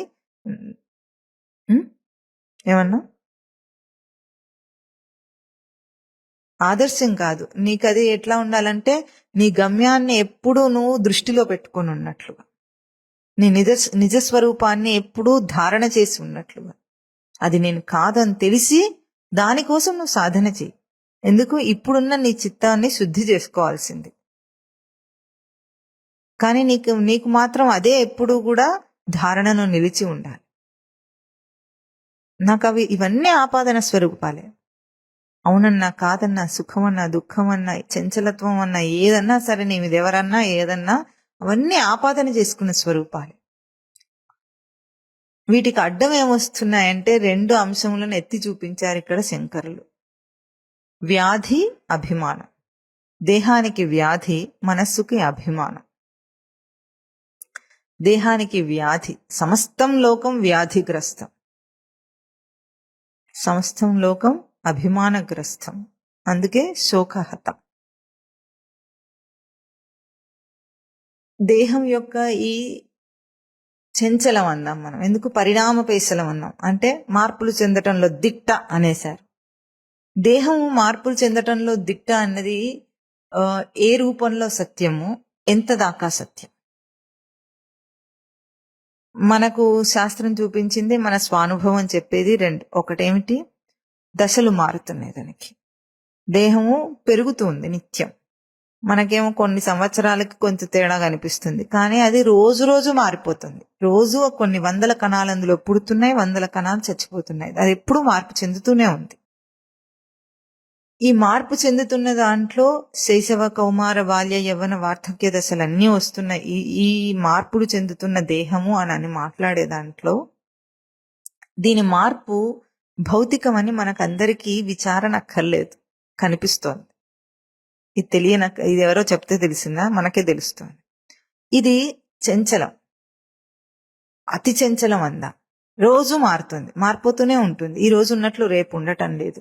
కేవలం దేహం, మొహము అవి మారటమే కాకుండా ఎట్లా ఉంది, లోపల దాని గ్రహింపు తనకు మారిపోతుంది. ఈ రోజేమో చాలా దేహం యాక్టివ్ గా ఉన్నట్టు ఉంటుంది, ఈ రోజు ఎట్లట్లాగో ఉంటుంది, ఒక గంట తర్వాత ఎట్లట్లాగో ఉంటుంది. ఒక రోజేమో తినగానే హాయిగా ఉన్నట్టుంటాడు, ఇంకో రోజేమో తినగానే మత్తొస్తున్నట్లుగా ఉంటుంది. ఏదో అంటే తన గ్రహింపు కూడా మారిపోతూనే ఉంది. ఈ అతిశయ చపలమైన ఇది వ్యాధి అని చూపిస్తున్నారు. వ్యాధి అంటే మనకేమో రోగం అని అర్థం. రోగం అనేది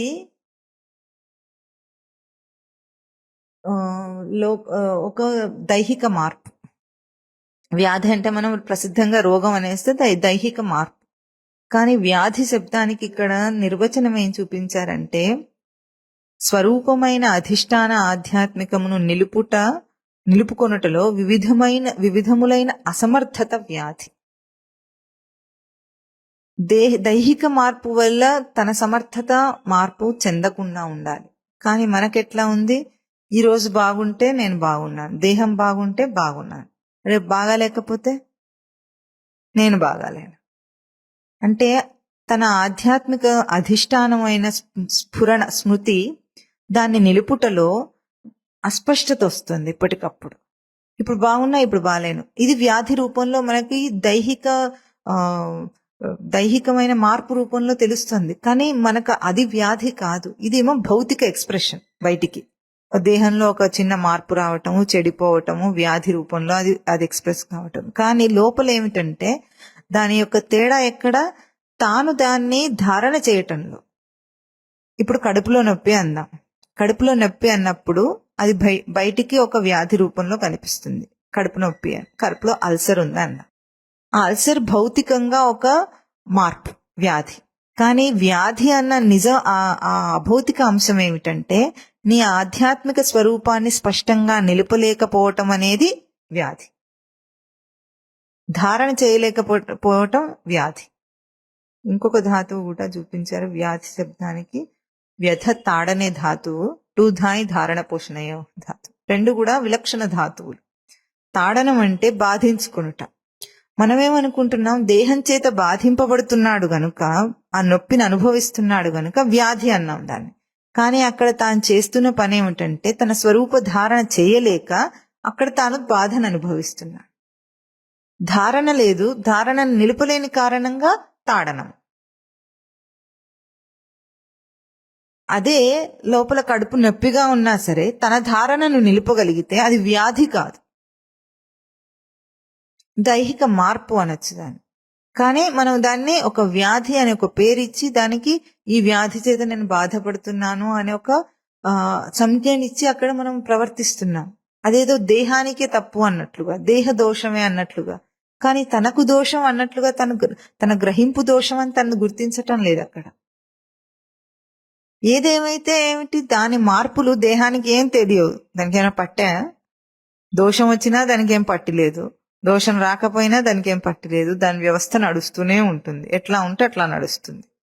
ఇప్పుడు ఒక మెషిన్ ఉందనుకుందాము, అది అది అది పనిచేసే తీరులో అది పనిచేస్తూనే ఉంటుంది. అది బాగా వేడెక్కిపోతే ఆగిపోతుంది. ఆ వేడెక్కిపోయి ఆగిపోయి మళ్ళీ కాసేపు అయితే చల్లారి మళ్ళీ అది మళ్ళీ పనిచేస్తుంది అని అనుకున్నప్పటికీ కూడా ఆ మెషిన్కి దాంతో ఏమీ పని లేదు. దానికి పని చేయించమంటే చేయిస్తుంది లేదు. కానీ అక్కడ దాన్ని వాడుకునే వాడికే ఇబ్బంది కలిగింది, అంతే కదా. ఆ పరికరాన్ని వాడుకుంటున్న మనకి ఇబ్బంది కలిగింది. దేహం కూడా అంతే. దేహానికి వ్యాధి రావటం అనేది దానికి తెలియదు, అదేం చెయ్యదు. దాన్ని సెన్స్ చేసి గుర్తించేవాడివి నువ్వే. అందులో ఆ బాధ అంతా నీకే, దానికి ఏం బాధ లేదు. ఇదివరకు ఒకసారి మననం చేసినట్టున్నాం. ఎందుకు? క్షేత్రజ్ఞ సంయోగం వల్ల జరిగింది అది. జీవుడికి బాధ లేదు, దేహానికి బాధ లేదు. కానీ ఇద్దరు కలిసి అక్కడ ప్రవర్తిస్తున్నందువల్ల ఆ ప్రయాణం ఆగిపోయింది కనుక, వాడి వ్యవస్థ ఆగిపోయింది కనుక వాడికి బాధ. కానీ ఇక్కడ మనం గుర్తించవలసింది ఏమిటంటే మార్పు దేహం వల్ల కాదు, పరిణామపేశలమైంది దేహం కాదు, నీ ధారణ.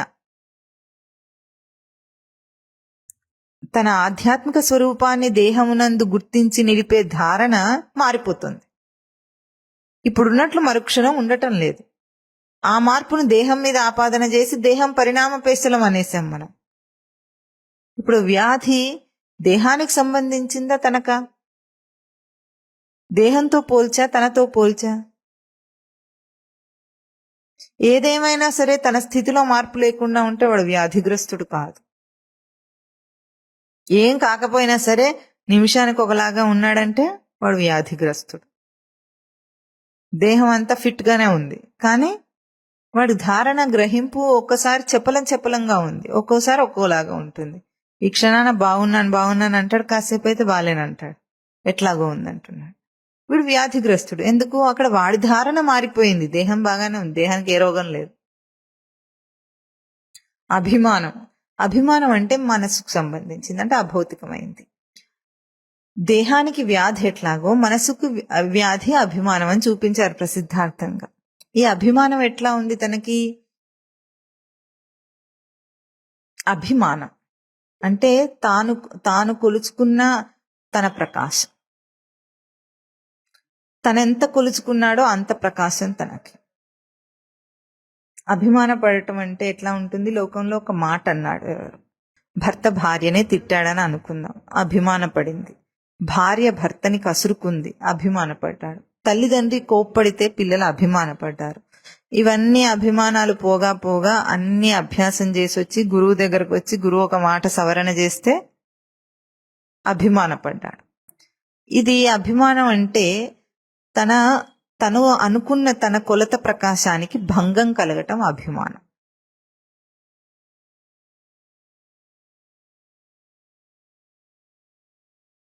లోకంలో ఎవరైనా పొగిడితే పొంగిపోవటం, ఎవరైనా నిగిడితే కృంగిపోవటం, రెండు ఉన్నాయి. రెండు కూడా అభిమానంలోని మార్పులు. ఎందుకంటే ఎవరో పొగిడినంత మాత్రం చేత తాను గొప్పవాడుగాడు, ఎవరో నిగిడినంత మాత్రం చేత తాను తగ్గిపోయినవాడు కాదు. కానీ పొగిడితేనేమో తనకు సంతోషం కలుగుతోంది, నిగిడితేనేమో అంటే తిడితేనేమో తనకు బాధ కలుగుతోంది. ఈ రెండు ఎట్లా కలుగుతున్నాయంటే తను ఒక అభిమానం అంటే ఏమన్నావు, తను కొలుచుకున్న తన ప్రకాశం, తన అభిమానం అంటే తనకు తాను ఒకటి నిర్దేశించుకొని తనను తాను ఒక ప్రవృత్తిలో ఇది నేను అని అనుకుంటాడు.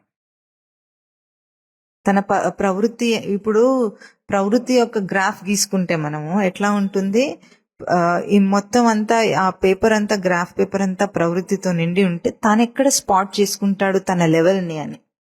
తన లెవెల్ని తాను స్పాట్ చేసుకోవడంలో సంస్కారం చేత ఆ ప్రవృత్తిని తాను నిర్ధారణ చేసుకుంటాడు. తన సంస్కారం ఎటువంటిదో ఆ సంస్కారాన్ని అక్కడ ప్రయోగం చేసి దాంట్లో తన ప్రవృత్తిని నిర్ధారణ చేసుకుని ఇది నేను అనే ఒక అంశాన్ని, అంటే సూడో సెల్ఫ్, ఒక అహంకారపు భావాన్ని ఏర్పాటు చేసుకోవడం అభిమానం తనకి. ఇట్లా ఒక్కొక్క జీవుడు ఒక్కొక్క తనకు తాను గీచుకున్న, తన స్పాట్ చేసుకున్న తన జీవితపు స్థితి తనకు అభిమానం. అంటే తన కొలతగా తన ప్రకాశం, తన కొలత అది.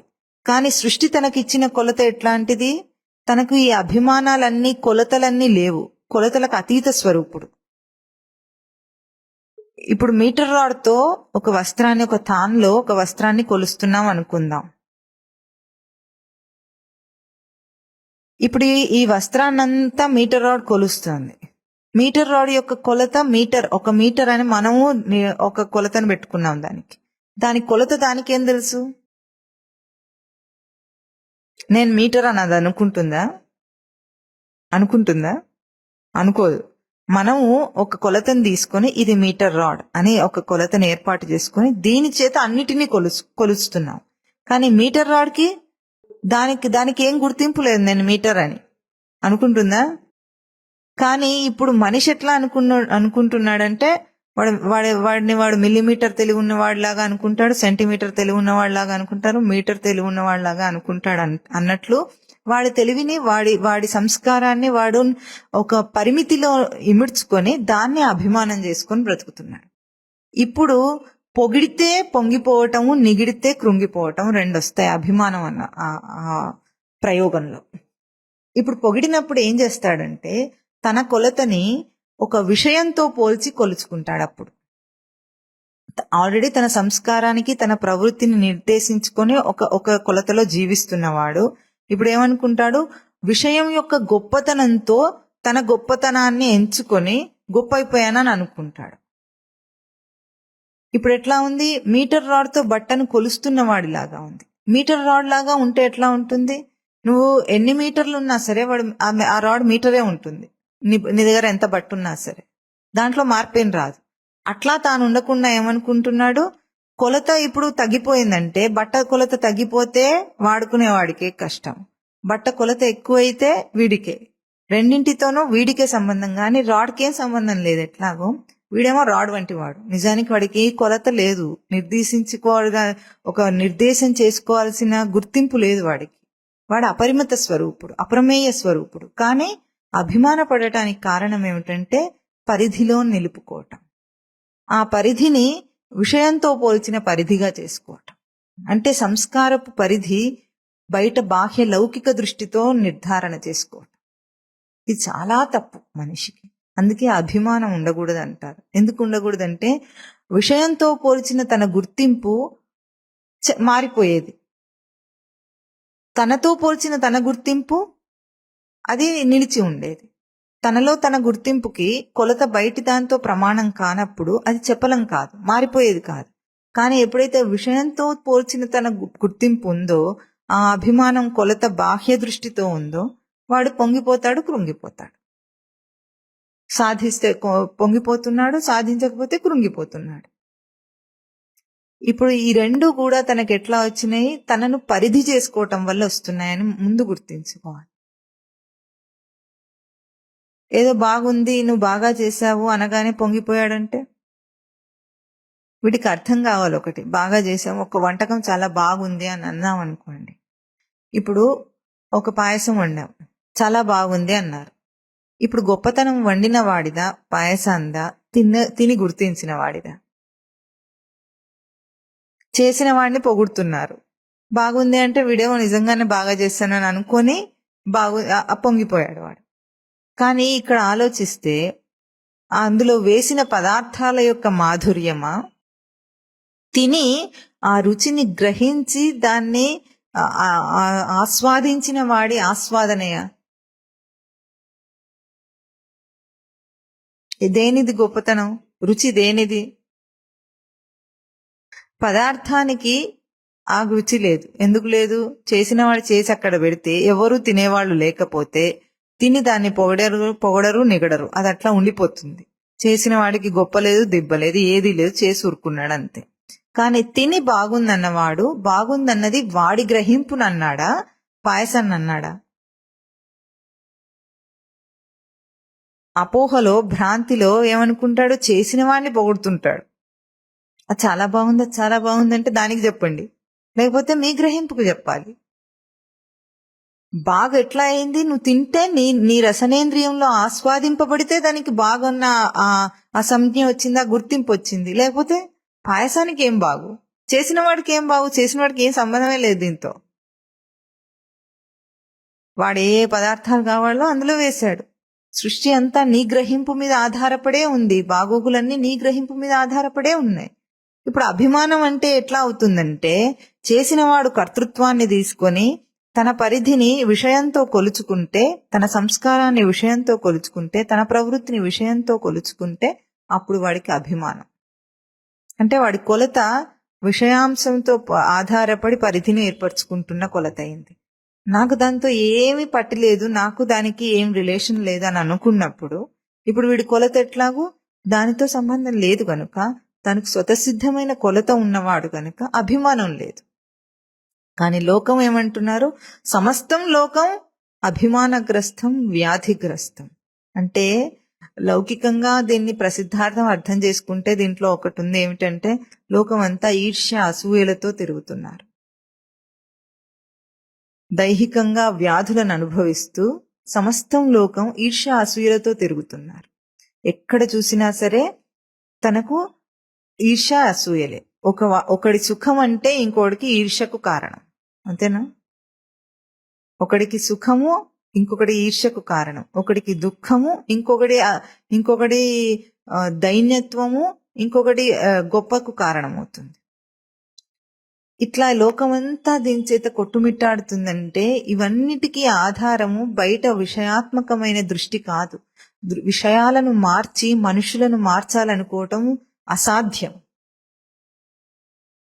మనం అనుకుంటాము ఇప్పుడు లోకంలో అభిమాన అహంకారాలు ఇవన్నీ లేకుండా అందరికి ఈర్ష్య ద్వేషాలు అసూయలు ఉండకుండా ఉండాలంటే అందరినీ సమానంగా డబ్బు పంచేస్తే ఉంటుందని అనుకుంటాం. తప్పు. నువ్వు అందరికీ సమానంగా డబ్బు పంచి అందరికీ అన్ని సమానంగానే ఇచ్చినా వాడికి మాత్రం ఈ ఈర్ష్య అసూయలు పోవు. ఎందుకు? విషయముతో పోల్చుకొని తన సంస్కారాన్ని ఎప్పుడు పరిధి చేసుకోవటం అనే ఒక అభౌతిక అంశంలో తాను ప్రవర్తిస్తున్నాడో ఆ అంశంను మార్చటం, వీటిని మార్చటంతో జరిగేది కాదు. లోకంలో దేన్ని మార్చాలన్నా దేన్ని సవరించాలన్నా ఒక్కటే దానికి ఉపాయం, తన నిజస్వరూప స్థితిని జీవుడికి తెలియజేయటం. అది తెలియజేస్తే ఈ లోకంలో కనిపించే అన్నీ పోతాయి. కామక్రోధ లోభ మోహ మదమాత్సర్యాలు ఈర్ష్య అసూయలు ఇవన్నీ ఏవేవి లోకంలో మనుషులను పీడిస్తున్నాయని అనుకుంటున్నారో ఇవన్నీ విషయాలను మార్చినంత మాత్రం చేత పోయేవి కావు. కేవలం తన నిజ స్థితిని వాడికి పరిచయం చేస్తే, వాడి స్వరూపం స్థితిని వాడికి పరిచయం చేస్తే అప్పుడు ఇవన్నీ పోతాయి.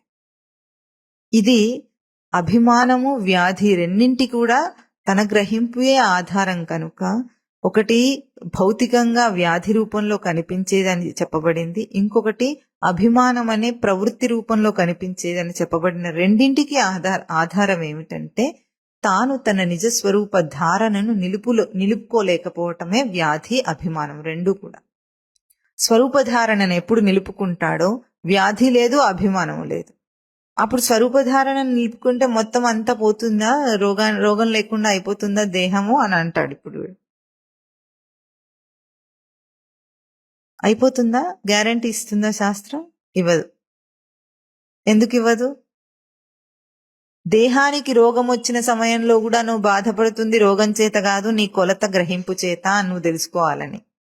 నీకు రోగం వస్తుంది, తప్పకుండా వస్తుంది. దృష్టి మారినంత మాత్రం చేత వాడి జీవితం అంతా మారిపోయి, దేహం అంతా అమృత స్వరూపం అయిపోయి, వాడు ఇంద్రుడు అయిపోయి, వాడికి ఏ వ్యాధులు రావు, దేవతా స్వరూపాన్ని పొందుతాడని అర్థం కాదు. అమృత స్వరూపుడు గ్రహింపులో అవుతాడు. దేహంలోని మార్పులు దానికి ఉన్నా వాడికి లేవు గనుక, ఆ మార్పులు తన దృష్టిలో లేవు గనుక వాడికి లేనివి. వ్యాధి గాని, అభిమానం గాని. తాను ప్రవృత్తిలో సంస్కారాన్ని లిమిట్ చేసుకొని, పరిమితి చేసుకొని కొలుచుకోవటం లేదు గనుక వాడికి అభిమానంతో పని లేదు. స్వరూపాన్ని ఒక పరిమితమైన ప్రకాశంగా చేసుకోకు, అభిమానం నుండి తొలగు. లోకం సమస్తం అంటే నీ దర్శనముల్లో, లోకం అంటే లోకృ దర్శనే ధాతు. నువ్వు ఏదేది దర్శనం చేస్తున్నావని అనుకుంటున్నావో, ఏదేది అని మనం అన్న పదమే తప్పు. ఎందుకంటే దర్శనం ఒక్కటే, ఎప్పుడు కూడా తన దర్శనం ఒక్కటే. దర్శన స్థానం తనకి తన లోపలే ఉంది గనుక తన దర్శనం ఎప్పుడెప్పుడు తనకి అవగాహన అవుతుందో అనాలి, ఏదేది అనకుండా. ఎప్పుడెప్పుడు తనకు అవగాహన అవుతుందో, తన ధారణలో తన దర్శనం నిలుస్తుందో అది తనకు లోకం. దీంట్లో పరిమితం చేసుకుంటే అభిమానము, పరిమితం చేసుకుంటే వ్యాధి. పరిమితం చేసుకున్నప్పుడేమో తాను చపలమైన తామరాకుకి అక్కడ ఉపమానంతో పోల్చబడిన వాడైనాడు. దాన్నే అపరిమితమైన స్వరూపము గ్రహింపుగా తీసుకున్నప్పుడు జీవన్ముక్తమైన ఒక ఉపమానం ఏది చూపిస్తుందో తామరాకు, దానికి వాడు పోలిక. ఇప్పుడు తామరాకు చపలత్వాన్ని చూపిస్తుందా, జీవన్ముక్త జీవితాన్ని చూపిస్తుందా? అంతా కూడా తన పరిమితి, తన అపరిమితి, ఈ రెండింటినీ ఎప్పుడు బ్యాలెన్స్ చేసుకుంటూ ఉంటాడో, ఎక్కడెక్కడ అభిమానం వచ్చింది అని తనకి పొడ చూపింది అని అనిపించినప్పుడు ఒకటే దృష్టి ఏమిటంటే, ఆ అభిమానం వచ్చిందంటే తనను తాను ఎక్కడో లిమిట్ చేసుకున్నాడు, పరిమితం చేసుకున్నాడని గుర్తించాలి. సంతోషం వచ్చింది, పొగడగానే సంతోషం వచ్చింది, అప్పుడు లిమిట్ చేసుకున్నాడు. బాధ కలిగింది, పరిమితం చేసుకున్నాడు. నువ్వు పరిమితం చేసుకున్న దాంట్లోనే నీకు ఇలాంటివన్నీ వస్తాయి, లేకపోతే ఇవన్నీ ఏం లేవు. తన స్థితి తనకు అవగాహన అయి దాన్ని వ్యక్తం చేయాలి. అప్పుడు తామరాకు నిజమైన ఉపమానం తనకు అర్థమవుతుంది. అక్కడ చపలత్వాన్ని, నీటి యొక్క చపలత్వాన్ని వ్యక్తం చేస్తుందా, నీరు అంటుకోకుండా ఉన్న జీవన్ముక్తత్వాన్ని వ్యక్తం చేస్తుందా? రెండూ వ్యక్తం చేస్తుంది. అందుకే నలిని దళం అన్నారు దాన్ని. నల గంధే బంధేచ ధాతువు. అట్లాగే దళ విసరణే విదారణేచ. బంధించుకొనటము, చీల్చటం. నళినీ దళం అంటే తామరాకు అనేది ప్రసిద్ధార్థం. ధాతు అర్థం ఏం చూపిస్తోందంటే బంధించుకోవటం. గంధే బంధే అంటే కోరి బంధించుకోవటము, దాన్ని చీల్చటం. ఇప్పుడు జీవుడు ఎట్లా నలినీదళగతమైనాడో మనము ఉపమానం అర్థం చేసుకుందాం. నిజంగా ఆధ్యాత్మిక ఉపమానం ఇది. అక్కడ కావాలని దేహమునందు తాను బంధించుకున్నాడు, కోరి బంధించుకున్నాడు. జీవుడు ఎట్లా వచ్చాడు దేహంలోకి? కోరితే వచ్చాడా, కోరకుండా వచ్చాడా? కావాలని వచ్చాడా, కావాలనుకోకుండా వచ్చాడా? యాదృచ్ఛికంగా జరిగిందా అంటే జీవుడు కావాలని కోరి తాను ప్రయత్నపూర్వకంగా ఈ దేహంలోకి వచ్చాడు. ఇప్పుడేమో ఇందులో బంధింపబడ్డాను అనుకుంటున్నాను. నువ్వు బంధింపబడింది ఎట్లాగో నువ్వు కోరి పడ్డావు అంటే గంధే బంధేచ అంటే కోరి అందులోకి వచ్చావు. ఎందుకు?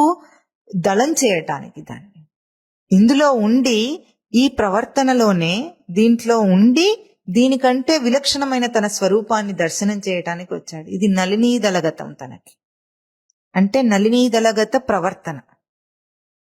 ఇక్కడుండి ఈ దేహంలో ఉండి ఈ ఇంద్రియముల చేత తన ప్రయోగం చేసుకుంటూ ఈ ఇంద్రియముల బాహ్య దృష్టికి బంధింపబడకుండా ఈ ఇంద్రియముల ఆధ్యాత్మిక తేజస్సును గుర్తించి తన స్వరూపాన్ని నిలుపుకునే ధారణను నిలుపుకోవటానికి కోరి వచ్చావు ఇందులోకి.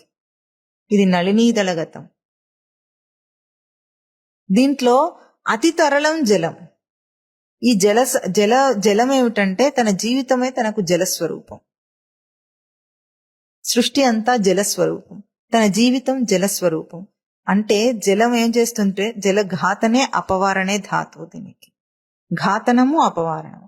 హింసించి ఒక పరిధిలో, ఇప్పుడు ఇందాక మనం చేసుకున్న అభిమానము వ్యాధి అన్న పరిధి కాకుండా ఇప్పుడు ఈ పరిధి జల అపవారణే ధాతువు ఏం చేస్తుందంటే బాహ్యంను వేరు చేస్తుంది. అతి తరలం, చంచలమే అని అర్థం కాదు అక్కడ. దాన్ని ఏం చేస్తుందంటే ఎక్కడెక్కడ తాను ప్రవర్తించి బంధింపబడుతున్నాడని తాను అనుకుంటున్నాడో ఆ ప్రవర్తనే తనను దాటిస్తుంది. దాటడానికి ఇంకొక ప్రవర్తన ఉండదు అక్కడ. ఎక్కడ తనను తాను పరిమితం చేసి కొలుచుకొని ప్రకాశాన్ని అభిమానము వ్యాధిని పొందుతున్నాడో ఆ ప్రవర్తనలోనే తనను దాటిస్తుంది జల లక్షణం.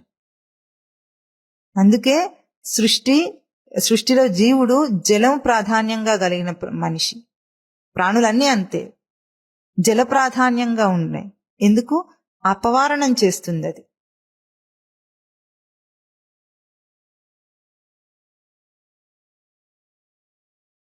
ఎక్కడ బంధింపబడ్డాడో ఆ బంధము, ఎక్కడ తాను కావాలనుకుని వచ్చాడో ఆ కావాలనుకుని వచ్చిన ప్రవర్తనలోనే దాన్ని వేరుగా చేసి దర్శనం చేయగలిగిన వాడు. అతి తరళం, అది దాటించేస్తుంది తనని. ఇప్పుడు చపల జీవితాన్ని చూస్తావా, అతిశయ చపలమన్న జీవితాన్ని చూస్తావా, లేదా నీవు అక్కడ దాటడానికి వచ్చిన నీ జీవితం అంటే ప్రాణధారణను చూస్తావా? ఇంత స్పష్టం. అంటే బంధం చేసుకుంటావు ముక్తి అనే రెండు నీ చేతిలో. మన ఏవ మనుష్యానం కారణం బంధ మోక్షయో. బంధానికైనా మోక్షానికైనా అదే మనస్సు కారణమవుతుంది. నీ గ్రహింపే కారణం. దాన్ని చపలం చేసుకుంటావా, జీవన్ముక్తిగా చేసుకుంటావా? ఈ అవకాశం ఎప్పుడు నీకు లైవ్ గా ఉంది. ప్రతి క్షణము నీకు అది ఉంది. ఈ జాగ్రత్త స్వప్న సుషుప్తి 3 అవస్థలనే అనుభవిస్తావా, మూడింటికి ఆధారమైన సాక్షి స్వరూపాన్ని అనుభవిస్తావా అంటే అదే సమయంలో 3 అవస్థల్లో కొట్టుమిట్టాడొచ్చు. అదే సమయంలో మూడింటిలోనూ సాక్షి స్వరూపాన్ని దర్శనం చేయొచ్చు. ఇప్పుడు జీవుడు ఎవరింతకి? జీవితం ఏమిటి ఇంతకి? ఇక్కడ ప్రసిద్ధార్థం తీసుకుంటే జీవితం యొక్క అన్సర్టనిటీ చెప్తున్నారు. కానీ దానికే మనము తన దృష్టి మార్చుకొని విచారణ చేసుకుంటే అదే అర్థం ఎట్లా ఉంటుందంటే స్పష్టంగా తన 2 రూపాలను ఎలివేట్ చేసి చూపిస్తోంది. ఒకటే ఉపమానము తనకు 2 రూపాలను స్పష్టంగా ఎలివేట్ చేసి చూపిస్తుంది, అంటే వ్యక్తం చేసి చూపిస్తోంది. ఈ విచారణ అన్నది ఎప్పుడు కూడా జీవుడికి, సాధకుడికి లైవ్ గా ఉండాలి. సజీవమైనది సాధన ఇది. ఎందుకంటే సాధనలో కూడా పూర్వపు జీవితంలో చేసిన పొరపాట్లనే చేస్తుంటాడు సాధారణంగా మనిషి. పూర్వం ఎట్లాగైతే అభిమానము వ్యాధిని ఆపాదన చేసుకున్నాడో సాధనలో కూడా అదే జరుగుతూ ఉన్నట్లు అనిపిస్తుంది. కానీ వాడు అది చేయటం లేదు. ఇక్కడ సాధకుడు ఎప్పుడూ కూడా వీటికి అతీతమైన తన సాక్షి స్వరూపపు ప్రయత్నం, ఆ అభ్యాసపు ప్రయత్నంలోనే ఉన్నాడు, గుర్తింపు ప్రయత్నంలోనే ఉన్నాడు.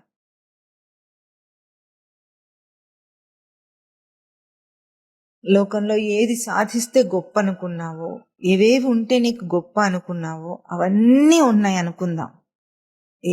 ఎన్ని ఉన్నా సరే, అవన్నీ గొప్ప అని నువ్వు అనుకున్నా సరే వాటి వెనుక అవి గొప్ప అవటానికి ఒకటే కారణం, నువ్వు పరిగెత్తి దాన్ని పట్టుకునే కారణం. నీ పట్టులో నీ బిగింపులో అది గొప్ప అయింది, కానీ నీ బిగింపు దానికి ఇవ్వలేకపోతున్నావు. ఎందుకు ఇవ్వలేకపోతున్నావు, నా పట్టులో అది ఎందుకు ఇవ్వలేకపోతుంది అని విచారణ చెయ్యి. నా గ్రహింపులో అది ఎందుకు నిలవలేకపోతుంది,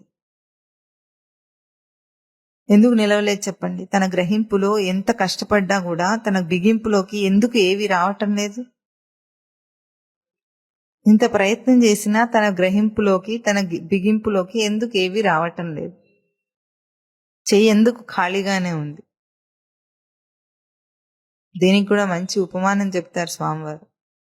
కొన్ని మిల్లీగ్రాముల బరువున్న కాగితం ఇచ్చి పట్టుకోమన్నా వాడు ఎంత పని, వాడికి పెద్ద పనే, పట్టుకోలేడు. ఎందుకు పట్టుకోలేడు? ఎందుకు పట్టుకోలేడు? పెద్ద బరువు కాదు కదా. ఇంత పెద్ద మనిషికి అంత పట్టున్న చేతికి అదెంత? పట్టుకుంటాడు కాసేపు నలిపేస్తాడు, దాన్ని తర్వాత పక్కన పెట్టేస్తాడు. వాడి పట్టులో ఎందుకు అది ఉంచుకోలేకపోతున్నాడు? తన బిగింపులో ఎందుకు ఏవి రావటం లేదు? తన గ్రహింపులో ఎందుకు ఇవ్వటం లేదు ఏది?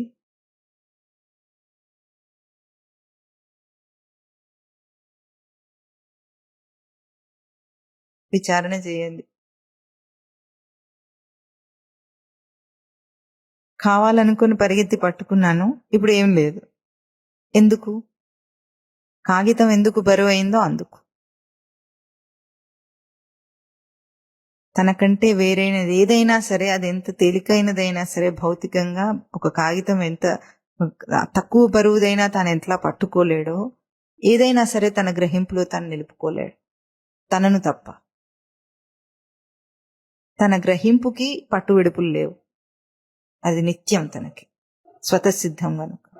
కానీ మిగతాది ఏదైనా సరే వచ్చి వెళ్ళిపోవాల్సిందే. అదెంత తేలికైనదైనా సరే, నీకెంత సుఖాన్ని ఇచ్చిందైనా సరే, దుఃఖాన్ని ఇచ్చిందైనా సరే, నువ్వు ఎటువంటిదైనా సరే, నీ దగ్గర నిలవలేదు. గొప్ప సత్యము విస్మరించకుండా తాను ధారణ చేసి నిలుపుకోవలసింది ఏమిటంటే తన గ్రహింపు యొక్క తేజస్సు. ఈ మొత్తం ఈ శ్లోకంలో వ్యాధి అన్నా అభిమానం అన్నా తనకు ఒకే రూపంలో తనను బంధిస్తున్నాయి. అవి వ్యాధి అంటే దేహానికి వచ్చే రోగము కాదు, తాను అనుకుంటున్నట్లు దైహిక మార్పు కాదు. తన ఆధ్యాత్మిక స్వరూపాన్ని ధారణ చేయలేకపోవటము, అందులోని అసమర్థత తనకు వ్యాధి. అది తనకు పీడ, తాడనం. అసమర్థతయే పీడ. ఎందుకు చేయలేకపోతున్నాడు? తనది కాదు గనుక.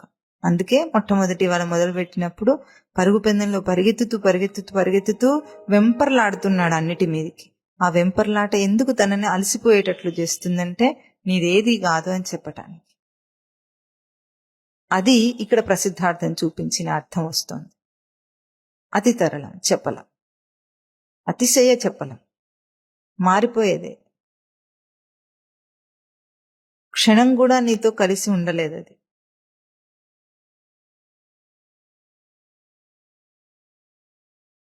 అందుకే ఇటువంటి ఈ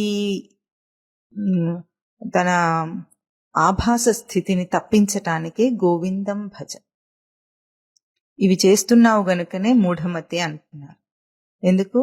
దేన్ని నువ్వు ధారణ చేయలేవో, దేన్ని నువ్వు ఇముడ్చుకోలేవో, దేన్ని పట్టుకోలేవో, వాటి వెనుక నువ్వు వెంపర్లాడుతున్నావు. అందుకు మూఢమతే అన్నారు.